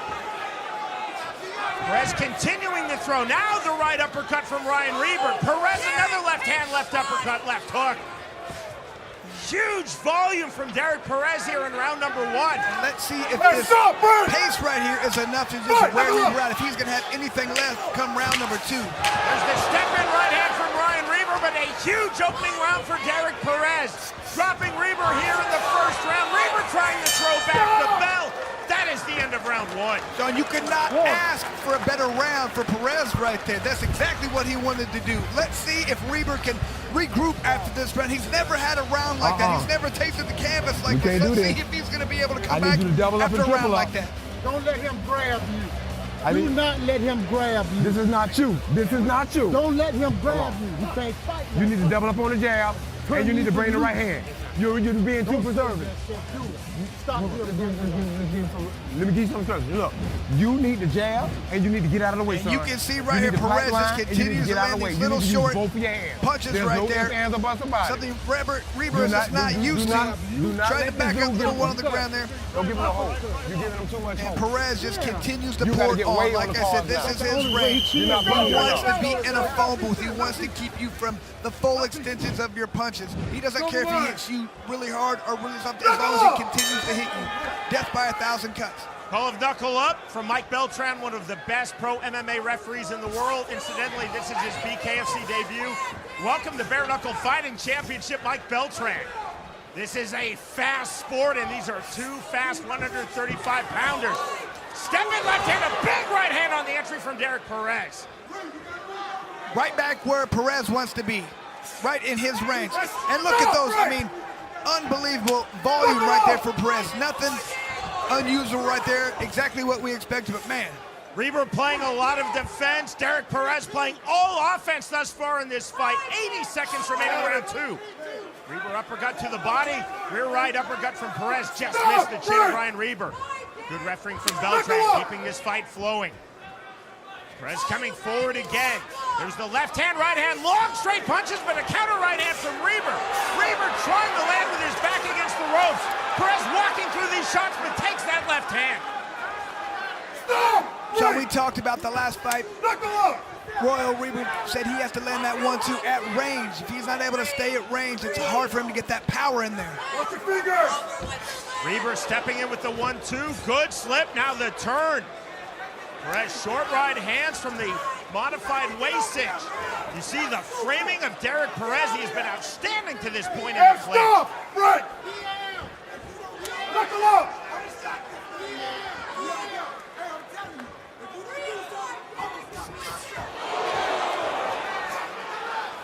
Driving pressure again from Derek Perez. Reber cut outside of his left brow.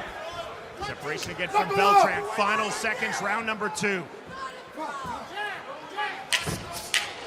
Good step in right hand from Ryan Reber, trying to pull himself back into this fight. Reber throwing hard shots Reber right lands now. the right hand. We move to round three.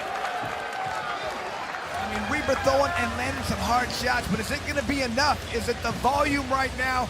So many more punches are being thrown and landed by Perez. Really wearing Reber down right now, but Reber does find time when he just stops, plants, and lands hard shots. That is Derek Perez's wife, Brittany Horton. She's also a BKFC fighter in his corner. And here's a great exchange, brother. You can just see the difference in power being thrown by Reber. However, doesn't seem to bother Perez, and just that volume. Just keep coming forward with consistent punches, not as hard punches. I need you to let your hands go. Stop this foolish. I need you to double up, and I need the four. He's open for it. We're keeping as close as we can as a whole. You got to throw this thing. I said Reber in a very difficult fight, something he has not faced yet. Round number three underway. Ryan Reber down in round number one. Still very much in this fight. But an outstanding 2 rounds for Derek Perez. Perez coming to the inside. There's the left hand counter right from Reber. This is where Perez has done his best work, driving pressure. Reber with his back against the ropes, the separation from Mike Beltran. Reber just waiting to unload that right hand, throw it right down the pipe. He feels like he needs to land that shot. Good body work by Reber right there. Back under from Reber. You see that trickle of blood, the cut outside of his left brow, which opened in the latter stages of round two. Perez right back to the inside. Problem right now, Perez is just pushing forward and wrapping up. He's not throwing punches in there like he was earlier. Chris, go back to our fighter meeting. Perez said, I believe Reber will start to fade in round number two if it gets that far due to my relentless pace. We've now reached the halfway line of round number three. It's like Perez is starting to tire a little bit. He's still throwing punches. I mean, Reber's starting to come back. Ryan Reber exploding in as you see Perez cut outside of his right brow. To the insertion of the mouthpiece, Perez back in chest to chest. Both fighters cut. There's the step in jab from Ryan Reber. Overhand right misses from Perez. Good jab from Reber. Reber with the big right hand. Back into the clinch. 25 seconds remaining, round number three. You just get a sense right now that Reber's really starting to feel it. He's getting his second win. Reber on the entry left hook. Perez walked into that, and indeed he walked through it right back into the clinch, chest to chest. Perez staying heavy thus far in the clinch. Perez now to the body. Straight right hand and another right hand from Reber on the jab from Perez just before the bell. We move to round 4. This is a battle right here, Sean. Here's what I'm seeing, son. Both these guys are really laying it out there. Really impressed right now with what Ryan Reber's been able to do to withstand those first 2 rounds and come back. Look at that beautiful left hand he landed that knocked the mouthpiece out of Perez. Perez is tough as nails. You can hit him with everything. It doesn't seem to bother him at all. I don't know what else you want to hear me say. I don't know what else you want me to Knocking say. the mouthpiece out again. Just that mouth is wide open for Derek Perez. You can tell he's tired right now. This thing is over. Get out there and let your goddamn hands go. I ain't playing with you, boy. Open your mouth. You better open up your hands. You understand that? We ain't down here for nothing. If you're not gonna listen to me, I don't need to get up here on this apron. Get out there and let your hands go. Very emphatic in the corner right there of Ryan Reber. His coaches are pleading with him to be more active with those hands. Because almost everything he's throwing, he's landing, Sean. Medical timeout called by referee Mike Beltran. Awaiting the start of round number 4 will be the assessment of the cut in the right brow of Derek Perez. There's Dr. Don Muzi, Chief Medical Officer of BKFC. This fight will continue. Hey. Hold the line. The fighters up to scratch. Round number 4. Staying on the outside, trying to find the range.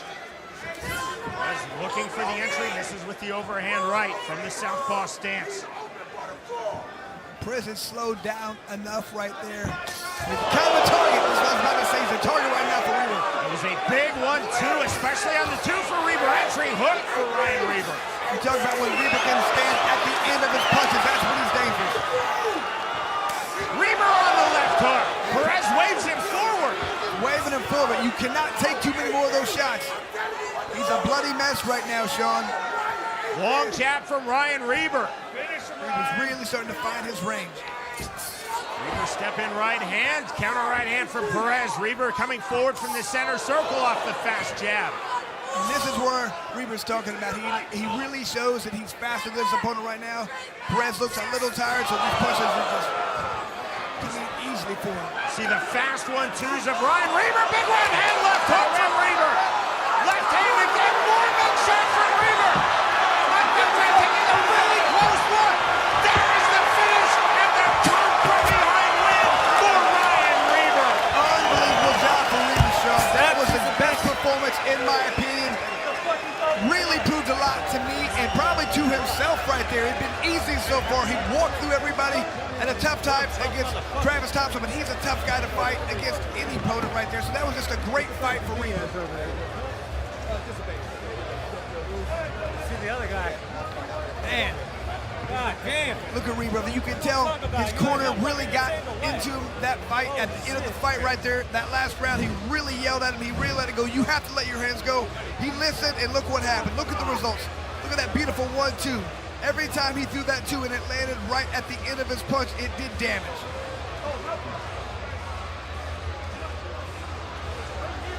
And once he smelled blood, once he knew that Perez was not going to throw back, he just unloaded on his opponent, Sean, and made the referee stop. If you're standing there, if it's one-sided, if you're not throwing back, they are going to stop it. Ryan Reber talked to us in our fighter meeting about his hand speed, which he felt was vastly superior to Derek Perez. His hand speed shone through in round number 3, and especially Chris in round number 4 to the finish. Our final strike stats for this phenomenal bantamweight bout presented by Bucked Up Energy Drink. And you can see so many more punches thrown and landed right there for Derek Perez. However, it was the power punches that did it. It was the punches from Ryan Reber, the power. And you can just see, look at that last round. Almost 4-to-1 punches thrown, a lot more even that landed. Look at that percentage right there for Reber. He felt like once Perez slowed down, all he had to do was unload. His corner told him that. They were 100% correct. This is just our second card of the year for BKFC, and that is an early fight of the year candidate. Well done from Ryan Reber and Derek Perez. And Ryan Reber now 5-0 in BKFC. Here's Jeff Houston. Ladies and gentlemen, our referee in charge, Mike Beltran, steps in and calls a stop to this fight at 1 minute 14 seconds into round number 4. For your winner by TKO and still undefeated, Royal Ryan Reber. And Sean, a lot of people did not know if he was ready to go to the next level. That fight right there proves that he is, in my opinion. He dealt with adversity and he passed with flying colors. Ryan Reber knocked down in round number 1 off the canvas to record the finish in round number 4. Phenomenal fight from both men. The winner by way of 4th round TKO, Ryan Reber defeats Derek Perez.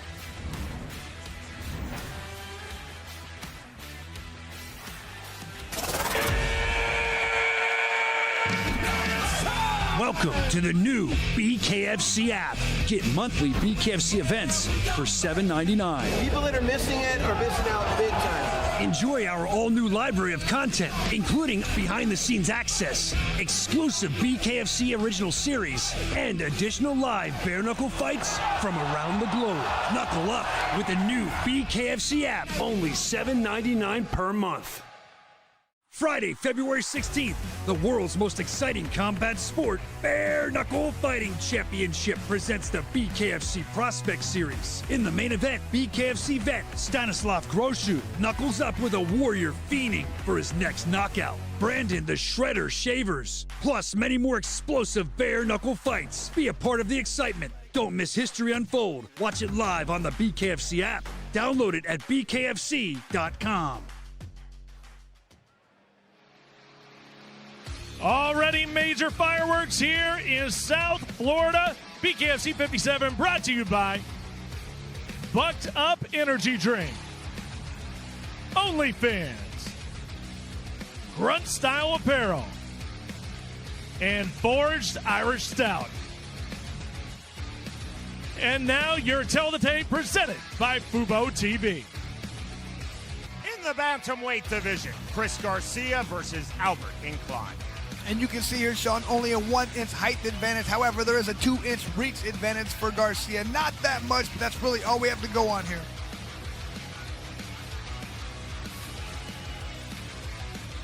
Two fights in BKFC for Albert Inclan. His most recent occurred January of last year when he defeated Devin Gibson by unanimous decision. And what an improvement from his first fight.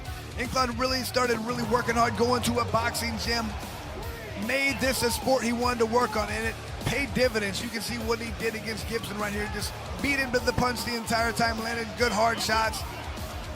Did a great job of beating a boxer. Did a great job out there of controlling the range. Was very impressed with that. I cannot wait to see what he does in his third fight, Sean.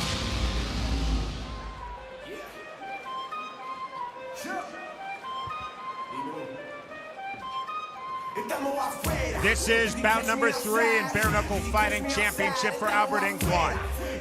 Inclan told us in our fighter meeting his main focus in training for this bout has been sitting down on his punches and generating more power. Inclan said, I want to land big shots early against my opponent, Chris Garcia. I want to make him feel my power, and then from there, establish my jab.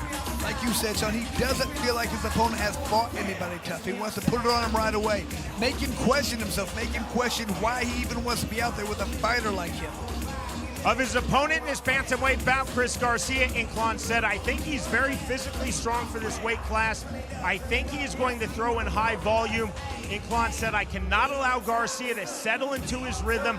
I think he's going to struggle with my power and my forward pressure. Well, he wants to establish with that jab right away at that distance, and then he wants to make his opponent lunge in. Once Garcia starts lunging in, then he can get inside and start doing his damage from there. Chris Garcia is 2-0 in BKFC. His most recent victory occurred June of last year when he defeated Robert Madrid by third-round TKO. And the thing I really liked, watch how he just rocks out, just out of the way. Good job, and then fires back. That's a beautiful job. Good high ring IQ when you get out of the way and fire back immediately. A lot of guys just get away. He wanted to...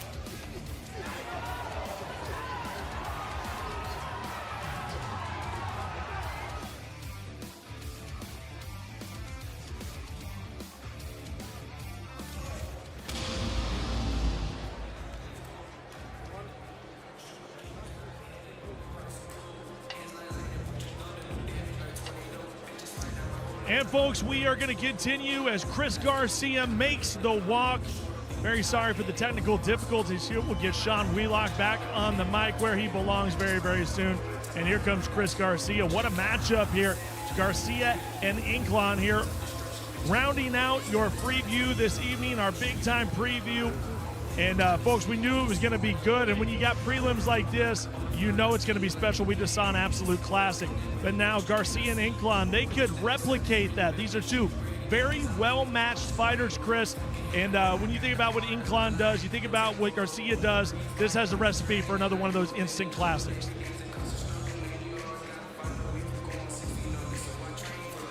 Looks like we might be waiting on Chris as well. We're still waiting on Chris Lytle as well, folks. We're going to keep things going. Special fight here, folks, as we are BKFC 57, and I can tell you, that this place is packed out to the brim at this point. Now that we've reached the end of our prelims with this major fight, I can tell you right now, let's send it to Jeff Houston for ring introductions. Ladies and gentlemen, we are set for the next fight of the night, scheduled for 5 2-minute rounds in the bantamweight division. Presented to you by Fubo TV. Watch live sports and TV without cable, including BKFC on Fubo TV. Start your 7-day free trial at FuboTV.com. Introducing to you first, fighting out of the red corner. Tonight he wears orange and black. He stands 5 feet 6 inches tall. His official weight, 130.3 pounds. His BKFC record stands at 1 victory opposite a single defeat. Fighting out of Phoenix, Arizona, here is Albert Trillfly Inclan. And across the ring, his opponent, fighting out of the blue corner. Tonight, he wears red, white, and blue. He stands 5 feet 6 inches tall. His official weight, 130.9 pounds. He is undefeated in the squared circle at 2-0. Fighting out of Clewiston, Florida, here is the undefeated Chris Dynamite Garcia. And our referee in charge of the action, Andrew Glenn. Chris Garcia told us, I want to be smart, I want to be composed, and I cannot allow Albert Inclan to pull me into a brawl. First up to scratch, Chris Garcia now joined at the scratch line by Albert Inclan, round number 1. White trunks for Chris Garcia, orange and black trunks for Albert Inclan. Extended guard for Inclan coming forward. Southpaw stands for Inclan, orthodox stands for Garcia. Inclan staying elusive from the outside. You can already see, Sean, both these guys are really worried about that lead foot. Whoever can step outside has the straight punch. Right hand just misses the mark from Garcia. 125 remaining, round number 1. We're in the bantamweight division. The fighters trying to time the other from opposite stances. Garcia ortho, Inclan southpaw. Double jab from southpaw for Albert Inclan. Right hook just misses from Garcia. Inclan continuing to extend his right hand. Missed with the 2 with the left hand. The idea was there. Flick jab again from Inclan. Garcia staying very slick and elusive on the outside, but a left to the body from Inclan. Right hook from Albert Inclan. Garcia talked about being smart, being composed. He's being very composed early stages of this fight. 35 seconds remaining, round number 1.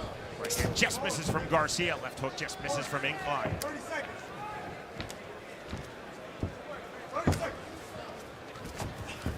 Trying to find a range with the jab on the entry. Separation from Andrew Glenn, right back to it. And what you can see, both guys are really just trying to set up that straight punch down the pipe. Setting up a lot of these jabs. It's all about stepping outside and throwing the straight punch.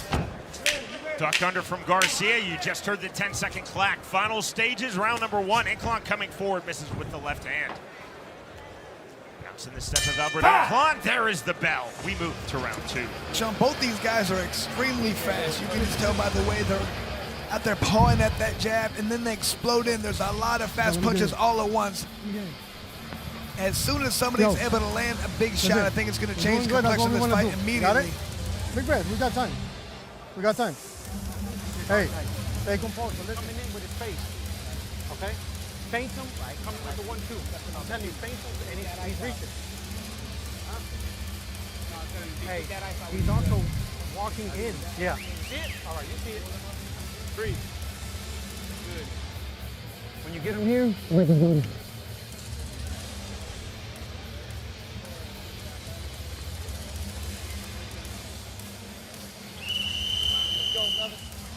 first round, a lot of times, is a feeling out period. Both guys right there, you could tell they were trying to test and see what was going to work. Let's see if they open up a little bit more on round number 2. Round number 2 underway. Inclan coming forward. Multiple jabs coming forward now from Garcia.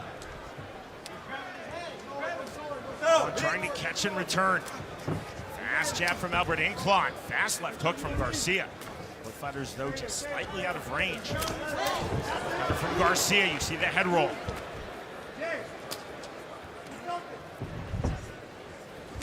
Inclan coming forward, right hand just misses from Garcia. Inclan now lowering his stance. Inclan coming forward again. Just a battle of the jabs right now, Sean. Let's see who can land that first big shot. Inside, right back out. 110 remaining, round number 2. Continuing to flick out that jab to try to turn over the left hand. Switch to ortho, right back to southpaw. To the body. 2 just off the mark. Both fighters continuing to throw in volume, Chris. A lot of jabs from both fighters. Just not a lot of punches. Yeah, they're both throwing a lot, not a lot landing, because both guys kind of afraid to step in and commit, because they know if they step in, the other punch is right there for the other opponent. Set from Chris Garcia. Trying to square up, trying to find the entry angle into the mid-range. Inclan staying long. There's this step in from Garcia. Right. To the clinch. Separation from Andrew Glenn on the inactive clinch. Well, as soon as you get in that clinch, as soon as you start underhooking and not throwing, the referee's going to break it up. Closing seconds, round number 2. Right hand just off the mark from Garcia. Back to the inside. Left to the body, to the ribs from Chris Garcia. Sean, that punch by Garcia was off the mark, but you can tell it definitely gained the attention of Inclan. He knew how hard that punch was, and he knew that if that landed right on the button, he was going to be in trouble. So he changed the way he did things right away. He grabbed his opponent and was like, oh, I got to regroup. I got to rethink this. Didn't like that at all, you can tell. Round number 3 headed your way. You see him to the corner of Chris Garcia. I'm telling you, he's scared of you, bro. And I think the corner saw that too. They said, I think he's afraid of you right there. I think Inclan understands how hard Garcia can punch. He knows he doesn't want to get hit with that. That might make him back up a little bit more. It might make him less likely to get in there and mix it up. If he reacts to the same shit, that's going to take advantage. Now, right hand, your left hand is going to be straight. You got it? Let's go. Seconds out whistle has been blown. Both fighters coming up to scratch. Standing 3 feet apart. Call of knuckle up from referee Andrew Glenn, and round number 3 underway. Jabbed in the hook from Inclan. See the multiple jabs for Garcia. See it pulling back out of range. Let's go.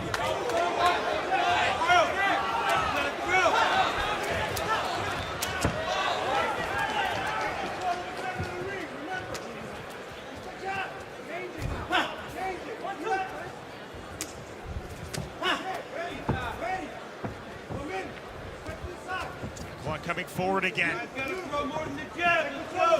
Garcia circling out. This is with the left hand. 1-2 from Albert Inclan. Garcia now coming into the pocket. I would be surprised if we don't see Garcia coming in a little bit more, starting to open up. I think he understands right now His opponent doesn't like it when he throws hard shots. He needs to get in there and do a little bit more of that.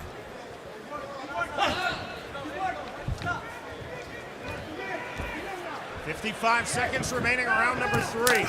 Good right hand from Garcia. He turned that over, and Inclan walked through it. Now into the clinch. Garcia to the body on the double underhook, so Inclan gets the separation from Andrew Glenn. Inclan forward from the center circle.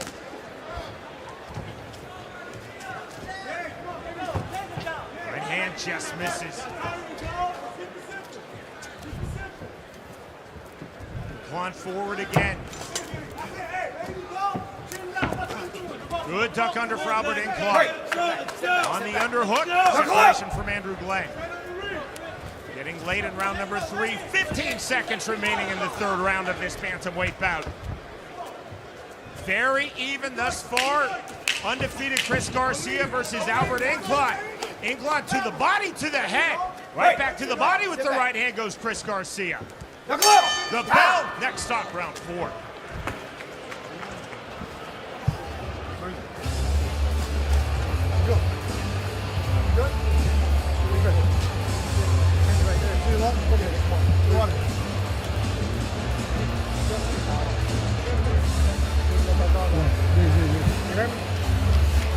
You hear me? Let it out. Hey, you do the same thing, but we gotta stay waiting on him, okay? Let go of the right hand. Step in, he's waiting for you. Step in. Use the face when you get up there. Okay? Let's go. Big break. Big break. Let's turn around, man. We're doing good.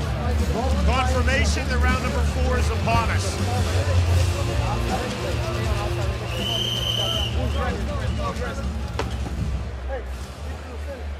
Jim, it's still alive.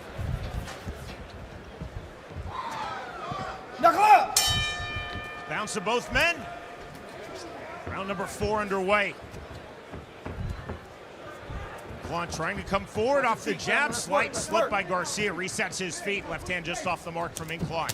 Good overhand right, left hand from Albert Inclan. Inclan to the body. Garcia on his back foot. Clever duck under from Chris Garcia. Knuckle up! See a jab to the body. Inclan trying to turn up the pressure here in round number 4. On the underhook. There's the separation again from Andrew Glenn, keeping this fight moving. 1:20 remaining in the 4th round. Inclan definitely trying to turn up the volume here in the 4th round. Garcia check left hook, not there from his back foot. Step in, 1-2 from Inclan. On the underhook, right hand to the body from Garcia. Inclan now cut outside of his right brow. Knuckle up! 55 seconds remaining, round 4. Jab from Garcia. Garcia trying to show the head movement. He's been very elusive. So too is Inclan. Blood flowing freely from the cut outside of Inclan's right brow. Big right hand, and that drops Albert Inclan. Inclan puts back in his mouthpiece as he takes the mandatory 8 count from Andrew Glenn. Right back to it. Clean right hand from Chris Garcia, dropping Albert Inclan here in round 4. And in a very close fight, that potentially could be massive. On the underhook. Step back. Let's go, Jim. Let's Separation go. again from Andrew Glenn. The jab, the bell. We move to the 5th final round.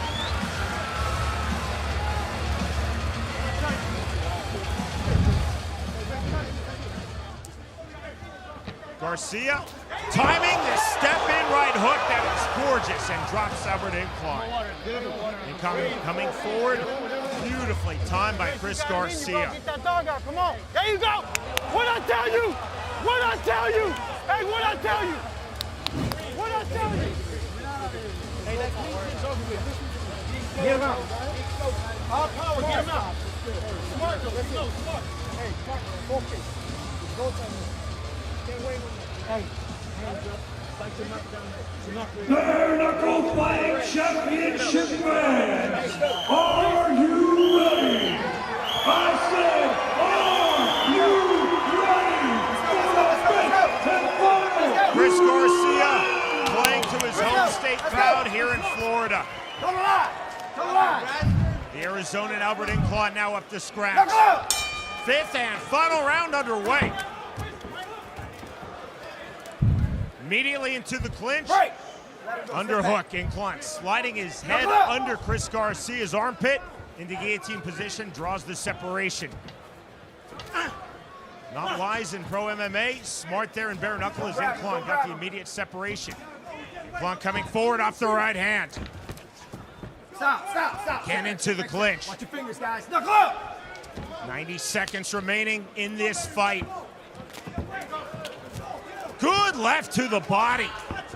Shovel left uppercut from Inclan. Garcia took that exceedingly well, but Garcia now on his back foot. Inclan on his front foot with the left hand.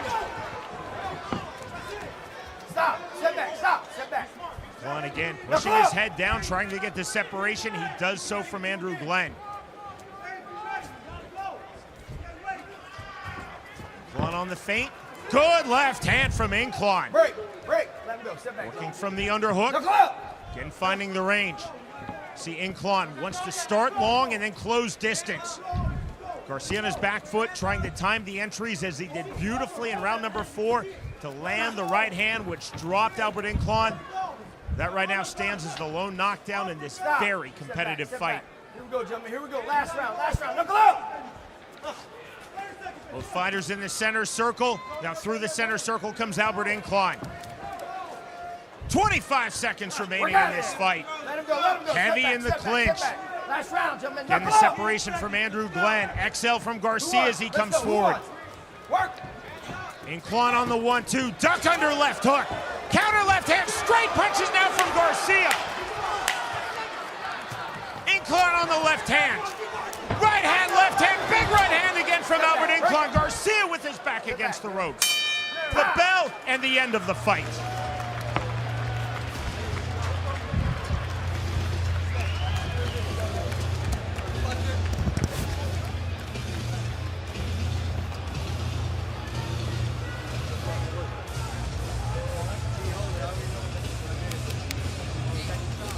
Chris Garcia, Albert Inclan going the distance.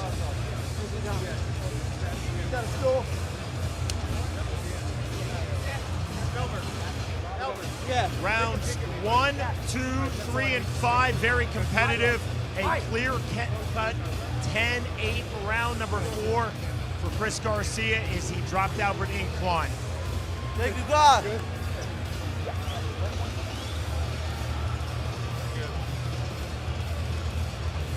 3 judges have been assigned by the outstanding Florida Commission. Their scorecards have been turned in. They are being tallied now at the commission table.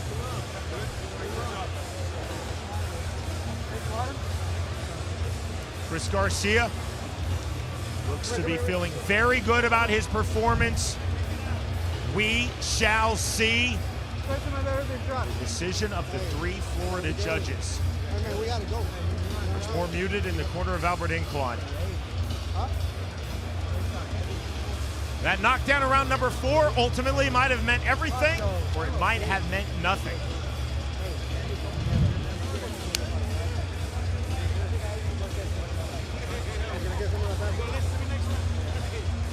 Our main card still to come. 9 bouts on our main card headed your way. We're sold out tonight in Hollywood, Florida at Hard Rock Live, BKFC 57.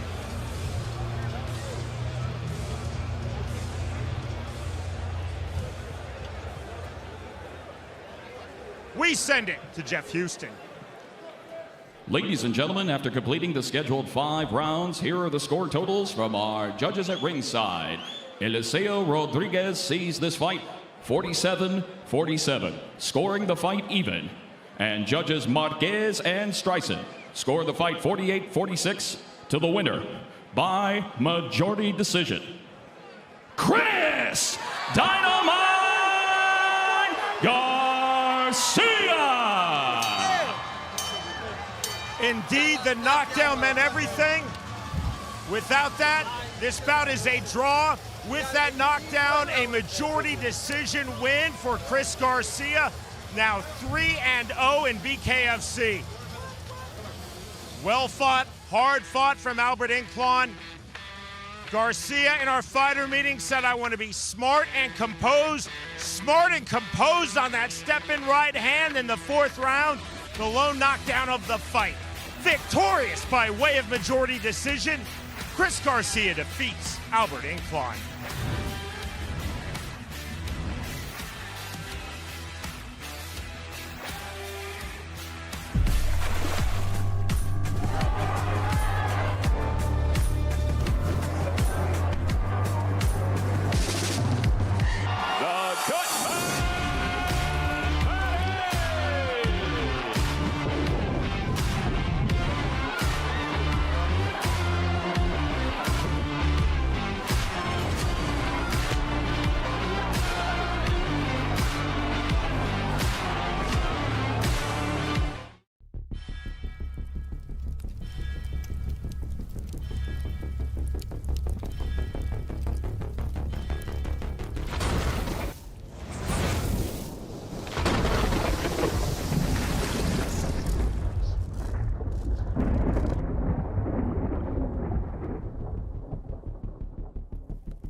We the people are desperate for common ground.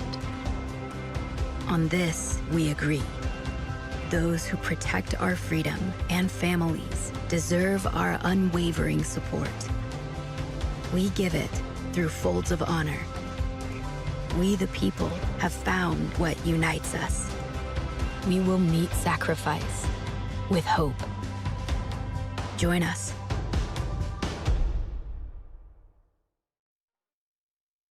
A month for cable when it's half the cost for Fubo TV. Get all the channels you want.